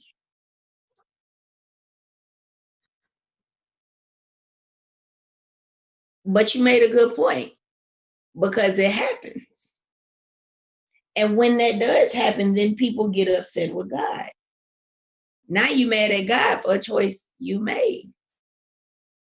See, a lot of times people get mad at God, but you get mad at God because you reaping what you sowed. I don't know why I'm on this, God. Okay, cool beans. This is not on motives or sex. But a lot of us get mad at God and we angry at God when we should be angry at ourselves. And then when God forgives us and then we don't forgive ourselves, that's a whole nother conversation, y'all. I'm sorry. I'm not going on to that. But another point in this book is freedom to love with full expression of your sexuality is what God intends for marriage relationships. We can learn to live up to God's word even in our sex lives. That takes prayer, forgiveness, confession of sin, and a purifying of the mind to accomplish. Unforgiveness and bitterness can actually hinder sexual fulfillment. This is all the more reason to seek after righteousness and not engage in sex outside of marriage. Mr. Sinclair says, self-control with godly control is the only way divorce stops. Oh, child, we gonna talk about divorce too. I'm gonna do a love series on divorce. You know what? I so appreciate y'all.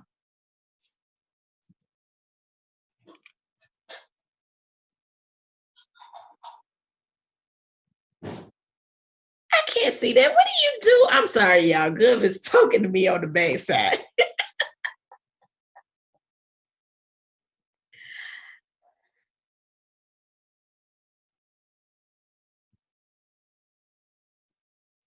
All right, got you. Gov is telling me I gonna play that song that we've been talking about, y'all.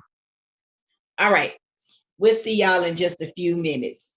Be right back. We'll be back with more of the WakeBake Coffee Morning Show, live with Georgia's first black governor.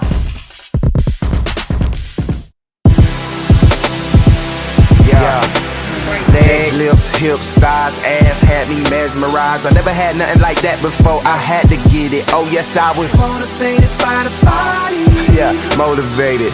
Truth be told, she was kinda overrated.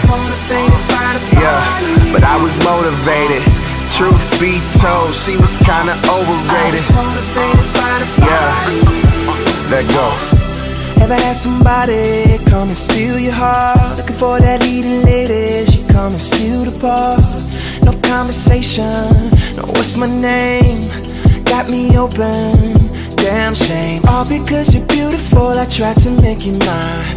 Hoping that everything else will fall right in line. Listening to my body and ignoring my mind. Were we even compatible? It's like trying to fit a square to a circle, or a circle into a square. That kind of thing might cause wear and tear. Trying to make it work, but it just won't work. Now we're on our way down. yeah. It's like I'm looking for something that ain't there. See, I was being shallow, ain't that for sure. Might have won the battle, but we lost the war. I was motivated by the body. One look at you and you had me gone.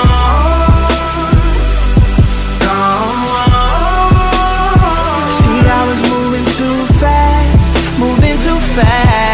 I was motivated by the body. But girl, you bad, you know you're bad. I was motivated by the body. Legs, lips, hips, thighs, ass had me mesmerized. I was motivated by the body. I never had nothing like that before, I had to get it. Oh yes, I was motivated by the body. You know them eyes get me every time. Your lips make me hang on to every line. It's like I fall in love with every dime. I do it every time. Yeah, I need someone that's beautiful, right down to the soul. See, I made her my girl before I got the chance to know. And just because it glitters don't mean that it's gon' be gold. Tryna make it work, but it just won't work. Now we're on our way down, yeah. It's like I'm looking for something that ain't there. See, I was being shallow, ain't that for sure. Might have won the battle, but we lost the war. I was motivated by the body. Whoa, look at you and you had me gone.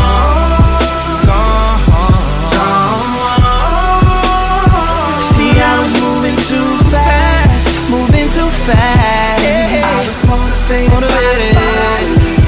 But girl, you bad, you know you're bad. Oh, I was motivated by the body, body, body, your body. I was motivated by the body, your body, your body, your body, your body, your body, your body. Motivated by the body. Yeah.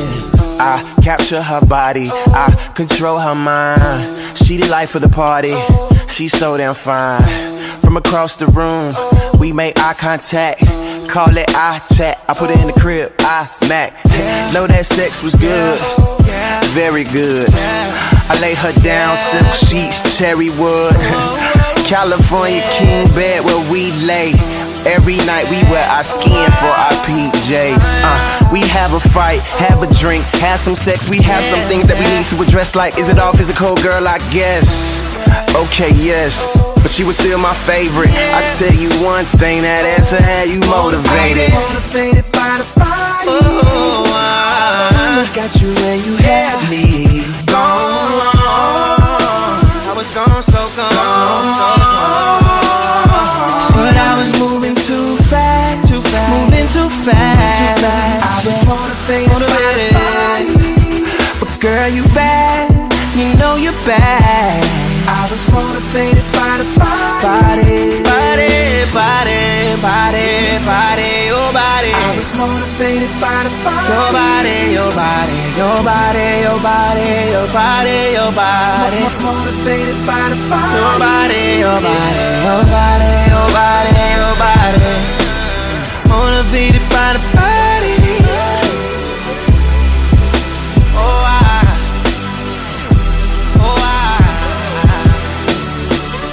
Y'all know what time it is. Hey y'all, allow me to introduce myself. I'm Mama Quita, and this here is the Mama Quita's Love Series. Y'all know what time it is. So grab your pen and your pad and put on your thinking caps, and let's get down to this relationship business. Y'all know what time it is. Mama Quita's Love Series. Welcome back to the WakeBake Coffee Morning Show. We're here live, and y'all know what time it is. It's the lovely, the beautiful, the intelligent, the God-fearing, God-sent Mama Quita and her love series. What's your motives? Sex and more sex. And commercials with the. I was listening to Mama Quita. I got that. But guess what? We got to pay the bills because we don't get a lot of donations. We ask for donations. The PayPal is there, the Cash App is there, and people look at me like I'm crazy. I'm pretty sure they be looking at me like I'm crazy when I be like, donate to the show. And so since you don't donate, you got people that pay for spots. So I got to pay the bills. So the bills got to get paid, which means that I got to play these commercials and play these records. Now, if y'all donate to the show, then there'll be less commercials. It's almost like Netflix, Hulu, YouTube. If you're watching for free, they run ads. If you have a subscription, it's ad free. I'm just saying. So here's Mama Quita after the commercial break. Okay. How many people do you think marry their best friend? Failure to have self-control and godly will and sex all the time. You will never be satisfied because you will hunger for the thirst of sex. And how many people do you think marry their best friend? I am. Wait, what was that other part? I don't see the other part. Mr. King said, how many people do you think marry their best friend? I said, I see that part. oh, Mr. Claire said, failure to have self-control and no godly will, you'll have sex all the time. I've been there. I don't see that. You will never be satisfied because you will hunger and thirst for sex. And Steve said, wait! I used to give. The key words is used to. That's why we didn't have that many commercial breaks when you were giving, Stevie C. But, you know, since the giving stopped, now we got to pay bills. We have to find other ways and means to bring income. And then people being stingy too, Stevie C. They don't want to go. They don't want to come see you for a T-shirt and a coffee mug. I don't understand why not. They need to come see you, buy some T-shirts and some coffee mugs, and we can keep the thing popping. Less commercials, but, you know. But you gotta love it though, Stevie Steve. So they say, how many people do you think marry their best friend? Well, I did. Well, speaking like it already happened, I am soon come. Yes, I can't wait. Mama Quita, I did get permission for you to come.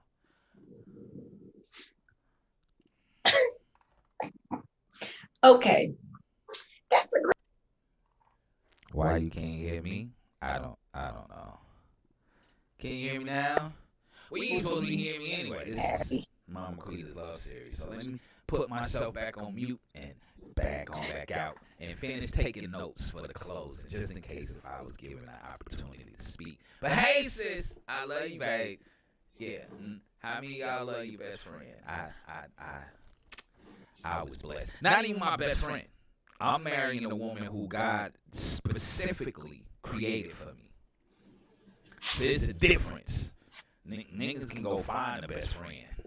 But to get the wife that God specifically took from you and created for you, now that's, how many of y'all can say that you married the woman who God created for you? How many of y'all can say that? Because I can say that. Even though you can't see me right now, and I ain't trying to be rude or arrogant about it, but this is what happened when God really got favor on you. This is what happened when Jesus prayed for you. So, yeah, let me stop before I get started. So, Mom Quita, it's your turn. I'm sorry.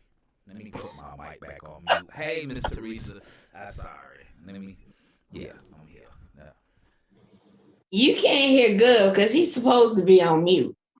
You know, he be trying to. I be having to tell him to be quiet. That's why you can't hear me. Okay. So that's a good question. How many people do you think marry their best friends? You know, if you actually married your best friend, I think we would have better relationships now because you actually take the time to get to know your best friend.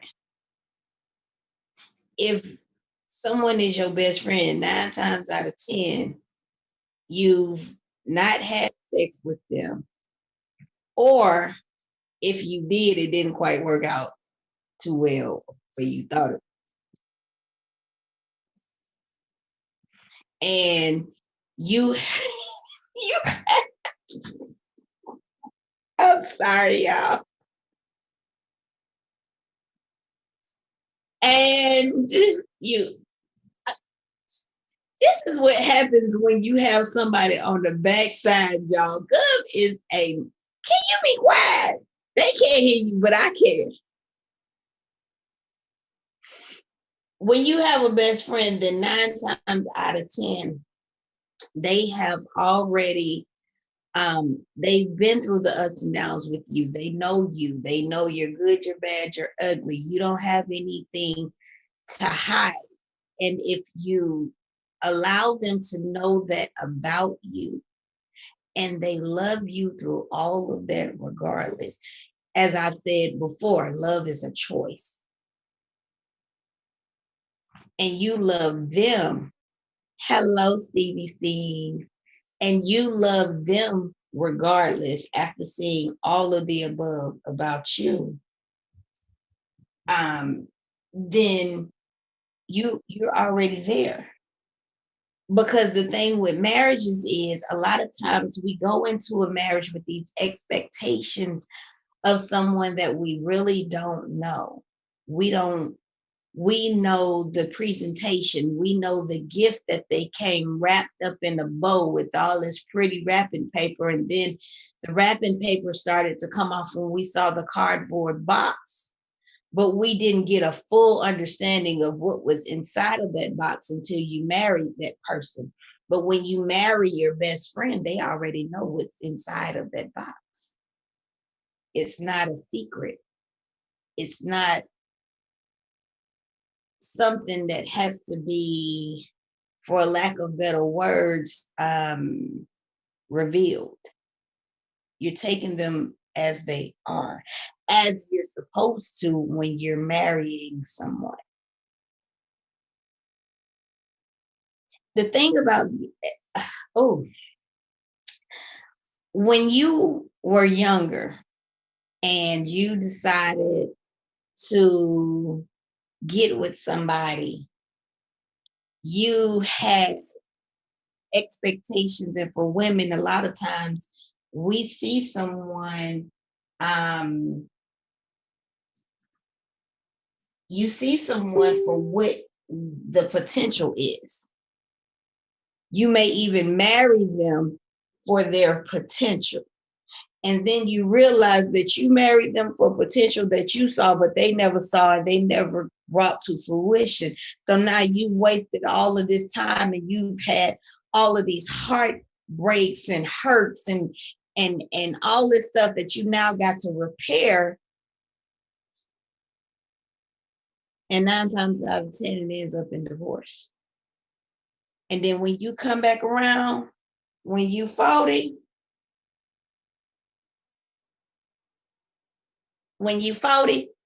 and the light bulb done came on, and you see that person and you say, you got potential, but I'm not marrying you for potential.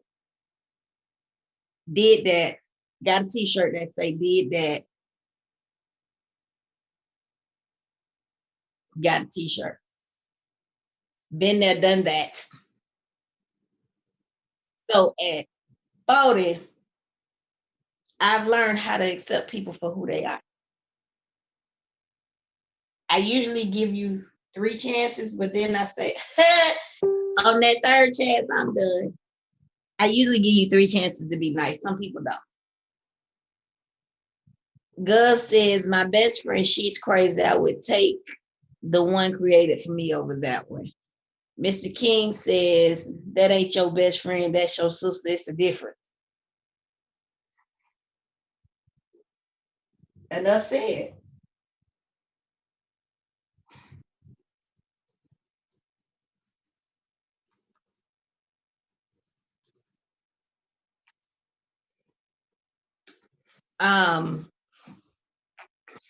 So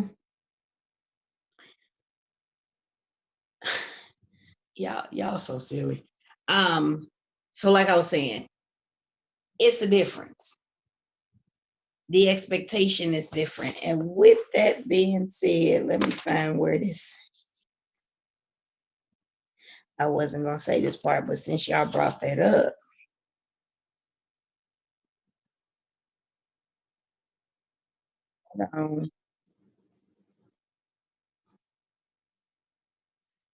Y'all, Gov is a fool. Gov, where you get that shirt from? Stevie Steve. What you got on? Dude, you was on at one point. Stop playing. Yes, he is. Stevie Steve is on YouTube. Stop playing.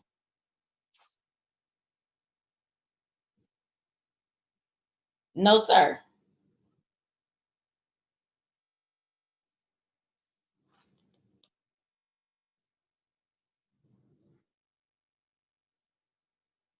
Oh, it do say she. My bad. The shirt that I got on, I actually got at a women's conference. One of the ladies that I go and support every now and then was selling this shirt, and it says I support her, and it was something that she started where women in business support one another. So that's where I got the shirt from, Stevie Steve.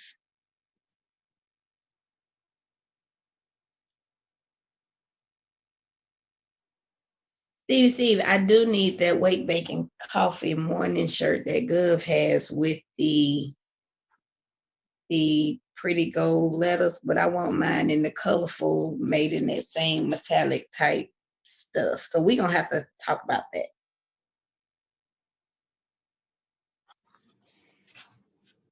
Y'all don't hear Gov, and he's interrupting me in what I was looking for.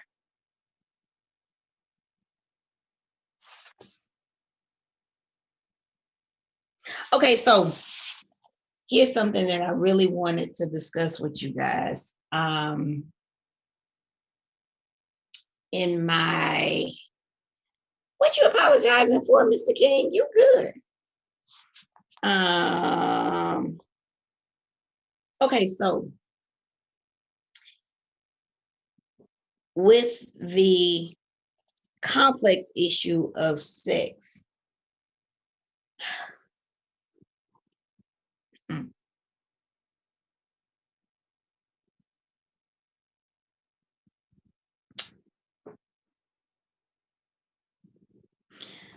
a woman holds the power of sex, and the extent of that power is awesome. Sex is sacred to God. God is a God of covenants, in which marriage is a covenant relationship, therefore must be, therefore there must be a sign of covenant. You good, Mr. King. Sex is the sign of that covenant. It does not mean that, okay, so with sex being the sign of that covenant, God says that the marriage bed is undefiled, right?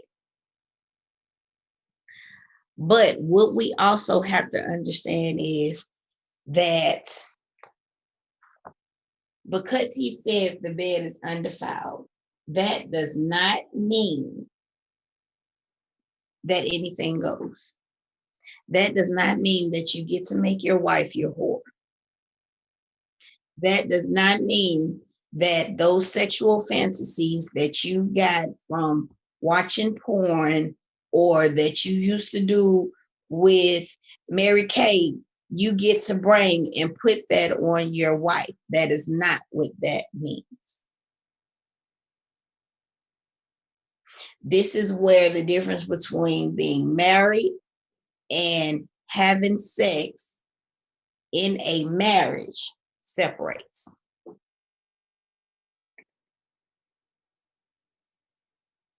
Because outside of marriage, lust, the spirit of lust takes over. That means anything goes. That means all of the kinky and satanistic, is that the right word? The kinky, dominating, all that stuff that's weird and nasty, the fetishes and all of that, y'all, that comes from spirit. That comes from a spirit of lust, which has given you a bigger appetite, which means that everything that you do has to be more and more outlandish. That's how you go from having natural sex to being in orgies and swinging and all of that, because your appetite, your lust for sex has grown so much that it is out of control. No, it is a point where there is a difference.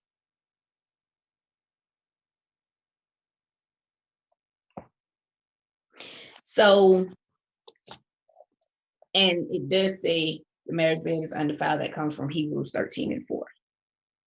So, sex is the highest physical union between a woman and a man, and is to reflect the union in the spirit. Sex is the celebration of the marriage covenant and is to be entered into with an expression of love. Sex was not made for lusting and getting, but was made for loving and giving. Lust limits, love releases. Pervasive actions. Absolutely, Teresa. Let me say that again. Lust limits, love releases.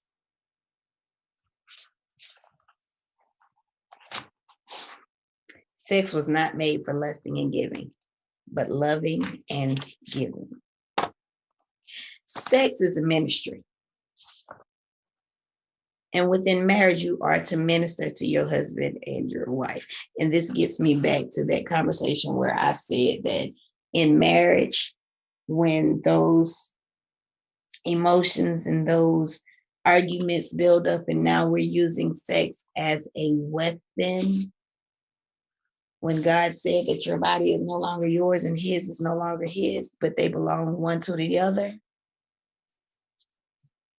And now, because I'm mad at you, I'm not going to have sex with you till I say I'm going to have sex. Let me explain something to y'all who think y'all know it all. Men need a release. And it is just as much a sin to push a man outside of his marriage looking for sex as it is for him to go outside of marriage. So you're both wrong. So if you holding out because you mad and you talking about I'm not going to give him sex, fool, you pushing him into adultery. And you going to be held accountable just as much as he is for going out there and doing it. Period, point blank.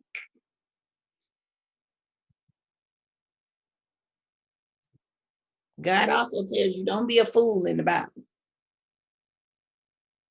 Don't be a fool. Don't be in foolish counsel. So if you got friends telling you, girl, don't have sex with him because you married, you just as much as a fool as she is. Period, point blank. And see, those who are not married, they ain't going to do that because they know if I hold out, then he going to go, well, they think. If I hold out, then he going to go over there and little Sally Mae over there going to give him what he needs. But had you held out in the first place because you wasn't married, you wouldn't have to worry about that. Because he going to leave anyway. Sorry. But that's a whole nother subject. Okay.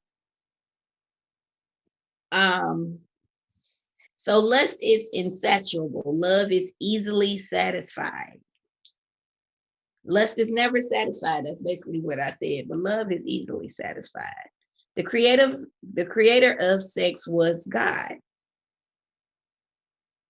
He makes good everything he creates. God made sex good. Sin made sex bad. Real simple.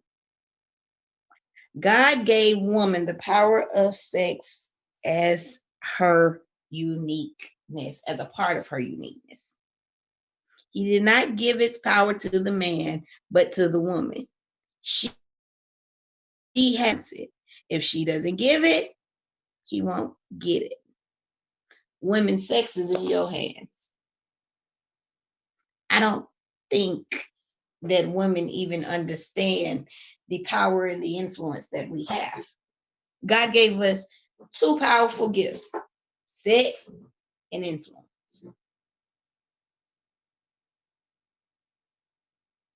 And if you use them correctly, you will have everything that you need as far as your relationship goes. That does not mean use your mouth to tear them down. That does not mean use your sex to bring them to their knees. That's not what that means. That means you use sex as a ministry to your husband. Some of y'all are trying to figure out how to make them unsaved men go to church. Stop going to church and coming home talking about the pastor to your husband. Go to church, come home, and get that man some good cookie, and then say, baby, what can I fix you eat? You'd be amazed how interested he becomes with you learning at that church.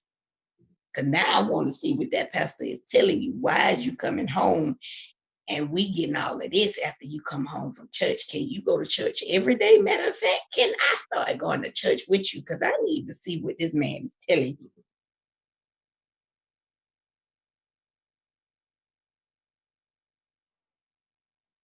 See, what we don't understand is that we want to make the Proverbs 31 woman this outdated woman. This woman, she worked because she wanted to, not because she had to. First off, because she found a husband that was a good provider. Okay. So she decided that she was going to go out there and she was going to get educated, because no one ever knows what life is going to have. Because at any point, life can take precedence, and that husband may not be able to provide. And if he can't provide, that means that woman got to step in. So she went out there, she got educated so she could step in when she needed to. Or if that husband came to her and said, baby, I got to come up with $12,000 like this, like that, and he done been taking care of her for the last 12 years. Well, while he was taking care of her the last 12 years, she was stacking her money on the side and he never knew it. So when he comes to her and he says, baby, I need 12,000, she gonna say, boo, I got you. He gonna be looking like, what? What happened? Oh, by the way, see, when you was taking care of us, I was taking care of you. You just didn't know it. So not only was she out there doing what she needed to do as far as the family goes on her own, because she chose to, she also comes home. She makes sure that her family is taken care of. She makes sure that they cook. That they eat good. She makes sure that her house is taken care of. She's doing all of these things, not because she has to, but because she understands that submission is a part of the marriage ministry, as well as sex is a part of the marriage ministry. Because I can tell you, ain't no way that man was in love with her and her sex wasn't a bomb. I'm just telling y'all, I'm not trying to be funny. I'm just telling y'all what it is. So she was taking care of the house and him and all of it all at once, because she first had a relationship with God and he taught her what to do.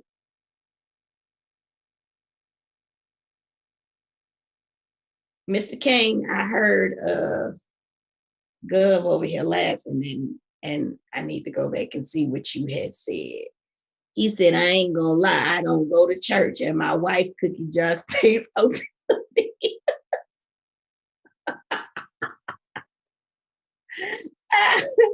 She is a church woman. Her parents are both 70 plus. She got old school tendencies. Exactly. And those old school tendencies are rooted and grounded in what she learned most probably from watching her mother and her father. If her mother's in the 70s, her mother grew up back in them days when a woman was a woman. And she passed those things down to her daughter. And your wife was blessed enough that she had a mother and a father. So she saw the communication. And if they're still together, then she saw how a marriage worked.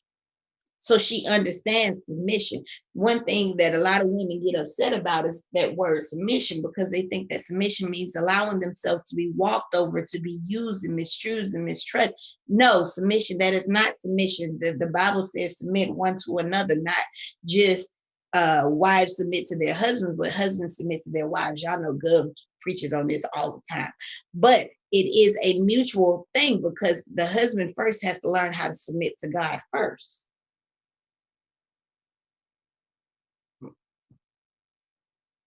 If you never learn how to submit to God, because he tells husbands to love your wives as Christ loves the church.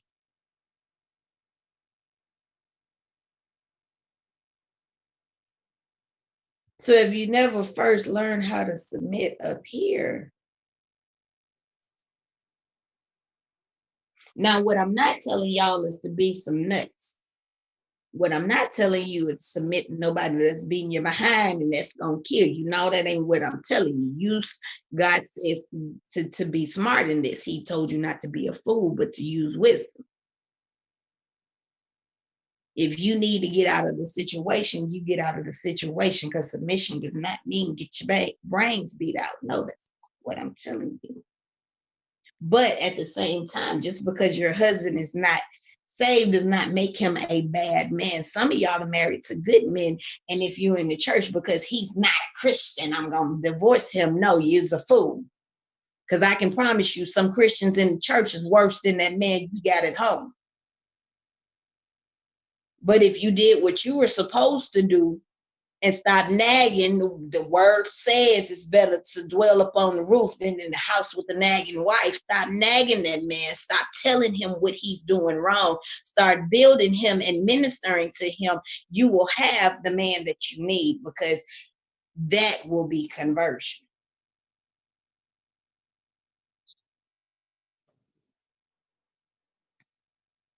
Win your husband with subtle speech.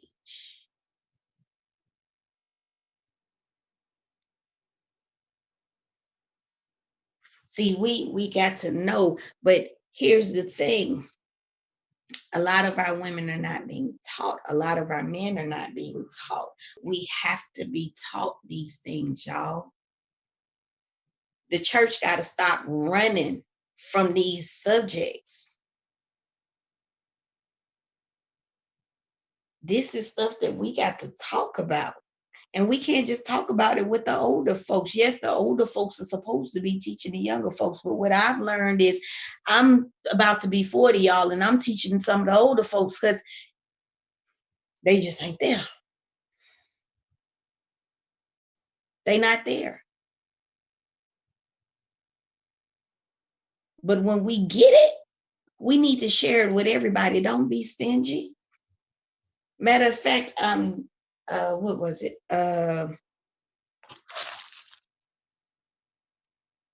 Is it Ecclesiastes? Was it Ecclesiastes 11:5? Hold on. I think that was what I'm thinking. I'm not sure if it was the mark or the Ecclesiastes that he said last night.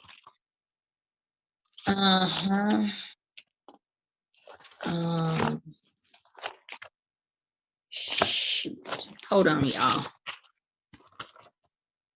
It's right up to Proverbs. Where's my Proverbs? Jesus. Okay, Lord, the devil is a lie. Here we go.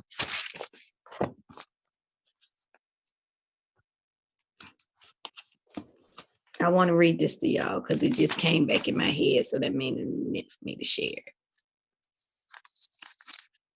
Ecclesiastes 11. Okay.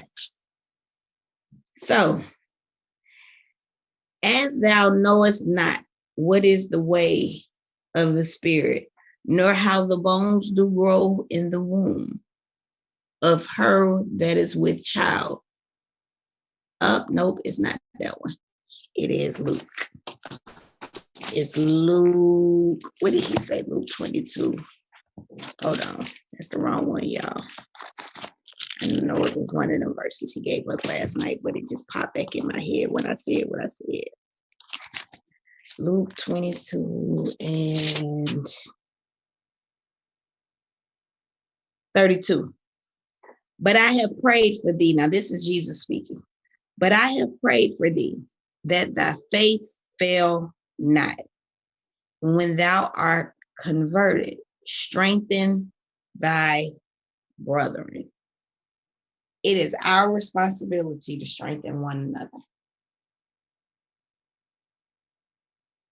Whether that be your brother, your sister, your husband, your wife, understand that we all go through stuff. And in relationships, you go through more. Because what you don't understand is that when God decided to create Adam and Eve, Adam became a greater weapon when Eve came along, and now they as one became a greater threat as to the enemy. Last week, I told y'all how women have more of the spiritual side, men have more of the physical side, and the two together are powerful, right? So when you come into you're already under attack as separate individuals. So when God brings you together, and I do say when God brings you together, you're even more powerful. But even when you bring yourself together with somebody, every time a relationship is formed, you automatically go under attack. One can put 1,000 to flight, two can put 10,000 to flight. Because even as an unsaved couple, once you realize your power and you're both converted, you become a greater threat to the enemy. So therefore, I don't need you together, period, because I don't need you to even come into who you're supposed to be while you're together. I don't want you to come into who you're supposed to be by yourself.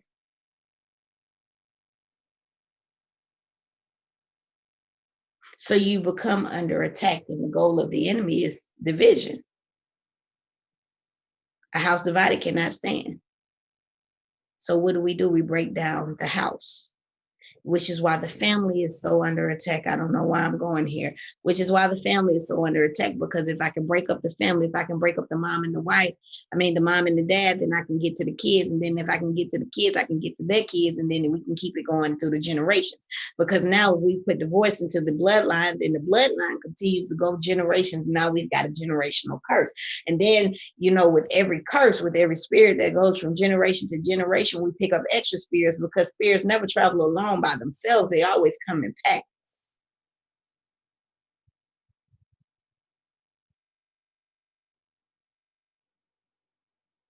So let me go ahead and divide y'all.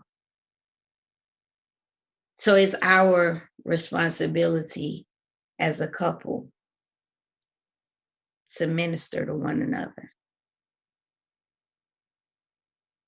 to build one another, to strengthen one another. Anytime that you decide that you're going to be alone, and I'm going to say this even to our single people, singles, even though you may physically be alone, you're never alone, because you have God.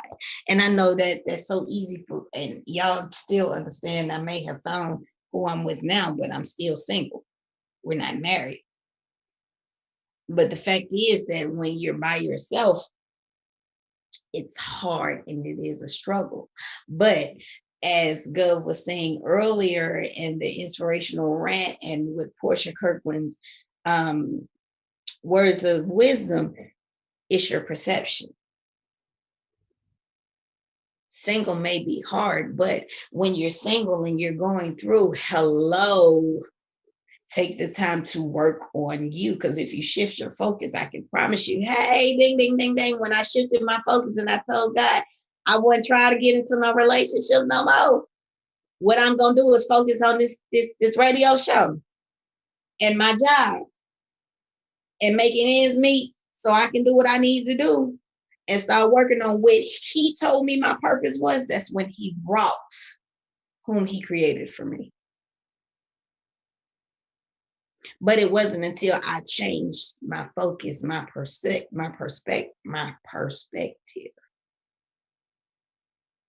when my perception changed and I started looking at my singleness like, hey, you know what? I done raised these kids. I done went to school. I got this job. I'm working on my career. I know what God has told me. You know what? I'm good. Let me keep moving in my purpose. And then every day was a little bit easier for me because I was so focused on God and I got so busy in what I was doing that I no longer had time to even think about being by myself. For some of us, that's easy. For some of y'all, you still there, you still saying it's hard. Okay. But remember, you got an enemy. And as long as you focus on the wrong things, you're going to draw the wrong things. Okay. Yeah.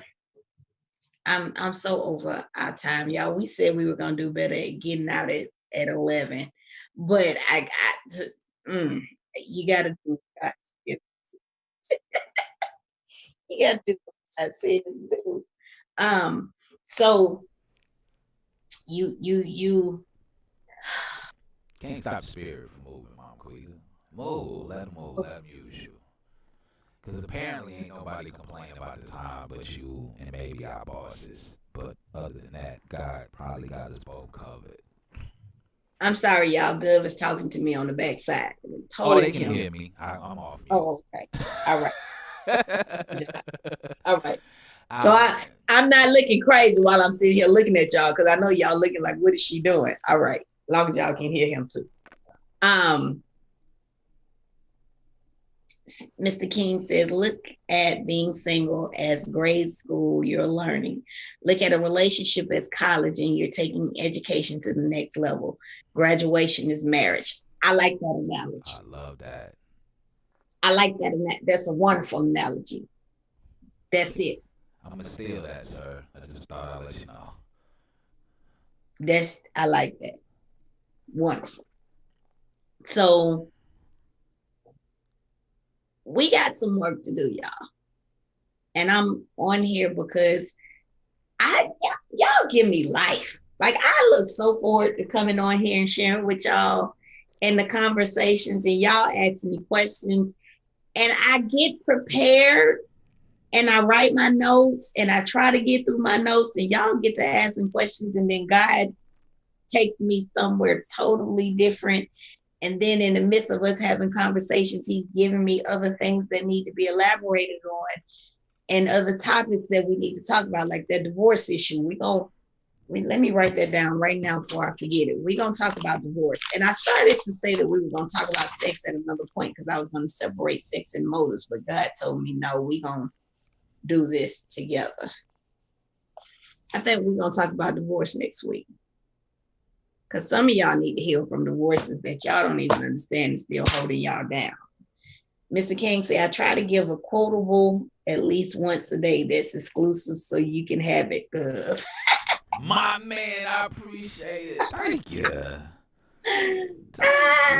Mama Quita might use it before I do, but I just wanted to keep that. That's yeah. Okay, so I got to go to work, y'all. I got to do some work. I think I done went way over my time. I got people hitting me up at work, so I got to go. I love y'all. Before I go though, I know Gov already did the offering, but we're gonna do it again because it looks like we got some more people on. We don't take offering, we give offering. So for those of you who are just now joining, I'm gonna say go back, rewatch, share. That is a WakeBake and coffee quote. Thanks, King. Thanks. We got you, boo. Go back, rewatch it. Listen with listen with an ear to hear. I don't come on here to tickle your ears. I come on here hopefully to help you change your life. It is my goal that I reach at least one person a day. God says, I bless you to be a blessing, and I've had a lot of blessings. I've had a lot of tests. Last night we had basically a testimonial service in service last night. And the pastor we had one of them old school. Now faith is awesome. You don't even find churches like that no more. How many churches you know still have testimonials where they just open the floor and just let folks have testimonials? So last night, that's what we did. He just let folks go around the room and tell their testimony. Did you give a testimony? Huh? Did you give one? I did not.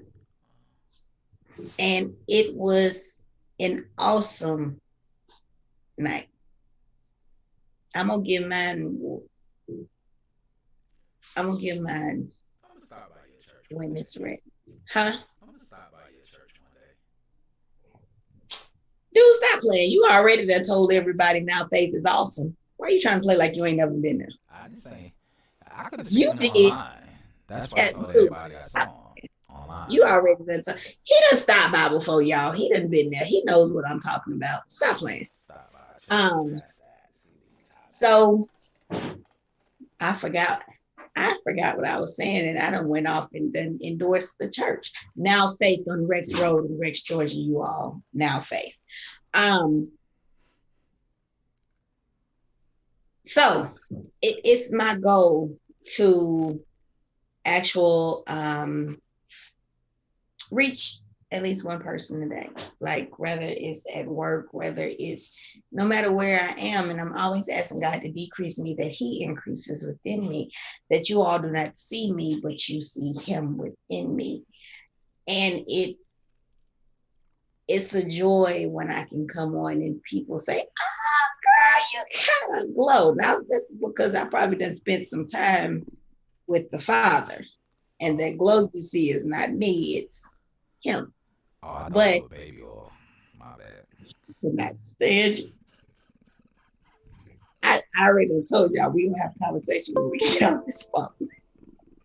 When we get off this show, we gonna have a conversation. Okay, so like I was saying, go back, listen to the show with an ear to hear. Prayerfully, you will get something. If you don't, still share it. It may not be for you. Every word is not going to always be for you. It's for someone that you know, someone else. But there's nothing more than the sun. So as much as I've covered, everybody can hit or learn something throughout the span of what we've discussed this last hour and 47 minutes. So now I say everything that we say is scriptural based, and it's for the edifying of the spirit and the soul. And we don't come on here necessarily to tell you what choice to make, but to give you a choice, an option to accept Jesus Christ as your Lord and Savior, to show our lives as a reflection of Christ, and to hopefully show you that no matter what you're going through, you can make it. We've all been through a lot of stuff, and we're always being transparent about things that we made it through our tests. For the word says that our tests become our testimony, because we are overcome by the word of our testimony and the blood of the Lamb. So we're always telling you stuff to edify you and build you up. So I offer you now, like I said, Jesus Christ, the Son, is your Lord and Savior.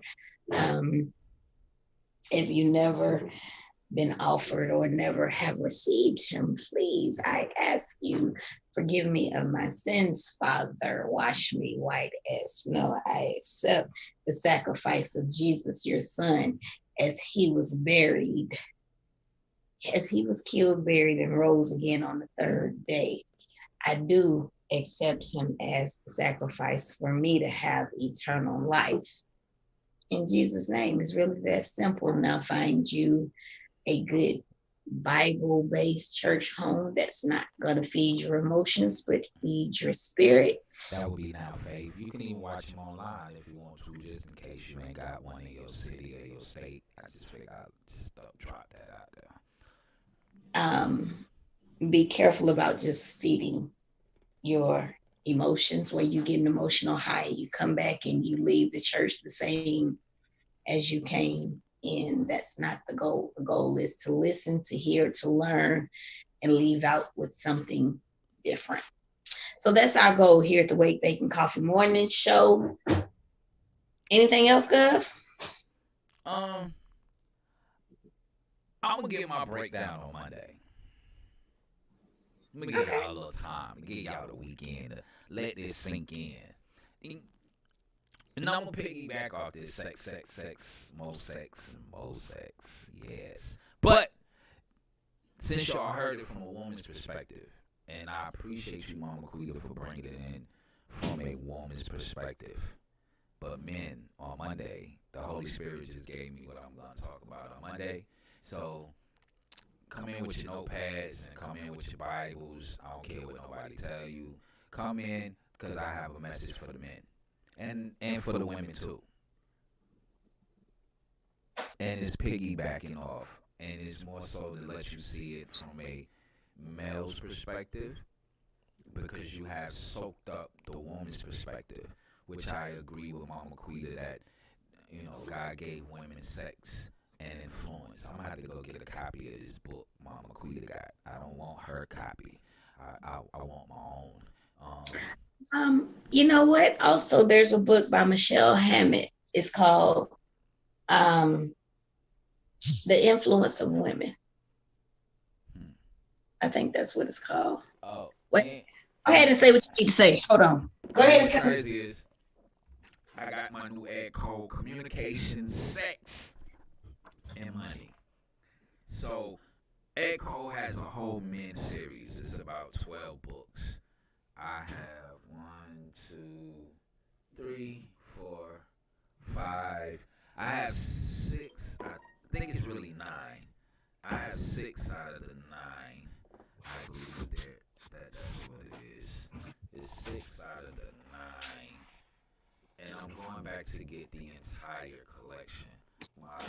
My fiance is gonna kill me because she told me to stop spending money, but I need the entire whole set. And I'm gonna challenge every man to come in and join with me, because I know a lot of men don't like to read, but I encourage you to go, because a lot of us spend money on a lot of things. The Power of Being a Woman. That's a book that Mama Quita has. Men, I encourage you to read these books as well. I encourage you to read The Unique Woman by Ed Cole, and I encourage you to read this book that Mama Quita is holding up, The Power of Being a Woman. And the reason I encourage you to start reading is because we spend money on a lot of things. We spend money on a lot of foolishness. So take the time to spend money to build your spirit, get you closer to God. Because I can tell you about Ed Cole, there's no book that he has not written. He doesn't write books he does write books based off experiences and people's experiences and, you know, places he's been. It's all scripture based. So you can't read none of Ed Cole's books if you don't have the Bible. And he will throw Bible references in there in the midst of the conversation. He'll be like, oh man, I think I've heard that before. And then you go to the back of the book and then you realize that is a Bible verse. So I encourage all the men to start reading. I really want to go. I probably started in the beginning of the year. We're going to do a whole Ed Cole series. And I'm going to see if I can reach out to him and see if I can see what we can do. Because the book Mama Quita has is the second book to The Irresistible Husband. The Irresistible Husband and The Unique Woman goes hand in hand. But fellas, when we come in, we're going to talk about on Monday the 2 F-bombs. Yeah, I'm going to leave that right there. And I'm going to let you ponder all weekend what the 2 F-bombs are. Okay? And we're going to talk about that because Mama Quita spoke up on it. She tapped into it. And I took a lot of great notes from Mama Quita today. So I hope y'all got something out of what Mama Quita said. And I'm going to push Mama Quita's sex, and more sex envelope a little further, because we can look at the women who does have the power or the authority thereof of sex or hold sex in their hand, as it was stated. However, yet men, we have 2 F-bombs that pretty much destroys everything when it comes to sex, and more sex. And these 2 F-bombs, I can understand why God really gave that power to women. And we're also going to speak about the influence of women and the good and the bad and the ugly and indifferent. So, I hope y'all have a great weekend. I enjoyed today. Mama Quita, I thank God for using you, baby girl. You are the truth. And as Miss Teresa said, amen, sissy. Well, not that. Maybe it was wrong for me to say it. Maybe it didn't come across right. Sound like the X-Clan. You know, it's not the 90s. You can just read the comments. Yes. But she said that's good. Let me use that one, and I'm just gonna say that amen. Right. I don't want them to think that I'm X-Clanning you right now. This is right. So I'm grateful and thankful for you, Mama Quita. I appreciate what you have brought. I hope you have learned something. I'm gonna go ahead and Mama Quita set the plate. Mama Quita did the cooking. I'm gonna go ahead and set the plate for you, so you can actually sit down and feast on Monday. And we're gonna get real deep into this, because believe it or not, this is a very touchy subject, and it needs to be dealt with before we get into the new year. So I love y'all, man. I thank y'all for coming out, for rocking out with us. If you're tired of seeing all the commercials, unwanted commercial breaks, go into the description, donate to using PayPal, Cash App. Make sure you put show description. I don't have the, I still have it. I haven't reactivated the Patreon, where you can give on a monthly basis. If you would like to donate to the show on a monthly basis, we do have a Patreon account that you can subscribe to, that you can give to on a monthly basis if you choose. But I hope y'all learned something. I hope y'all took something. I hope that y'all grew. Hey y'all! Somebody took your saying. You know, I just registered that, Miss Parks, under Mama Quita's name. So you owe Mama Quita $4.75.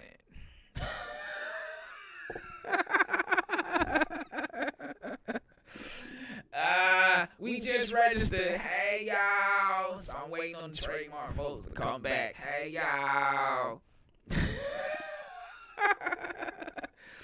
Oh man, y'all have a great weekend. Y'all have a great day. If you just now coming in, please go back and watch the show.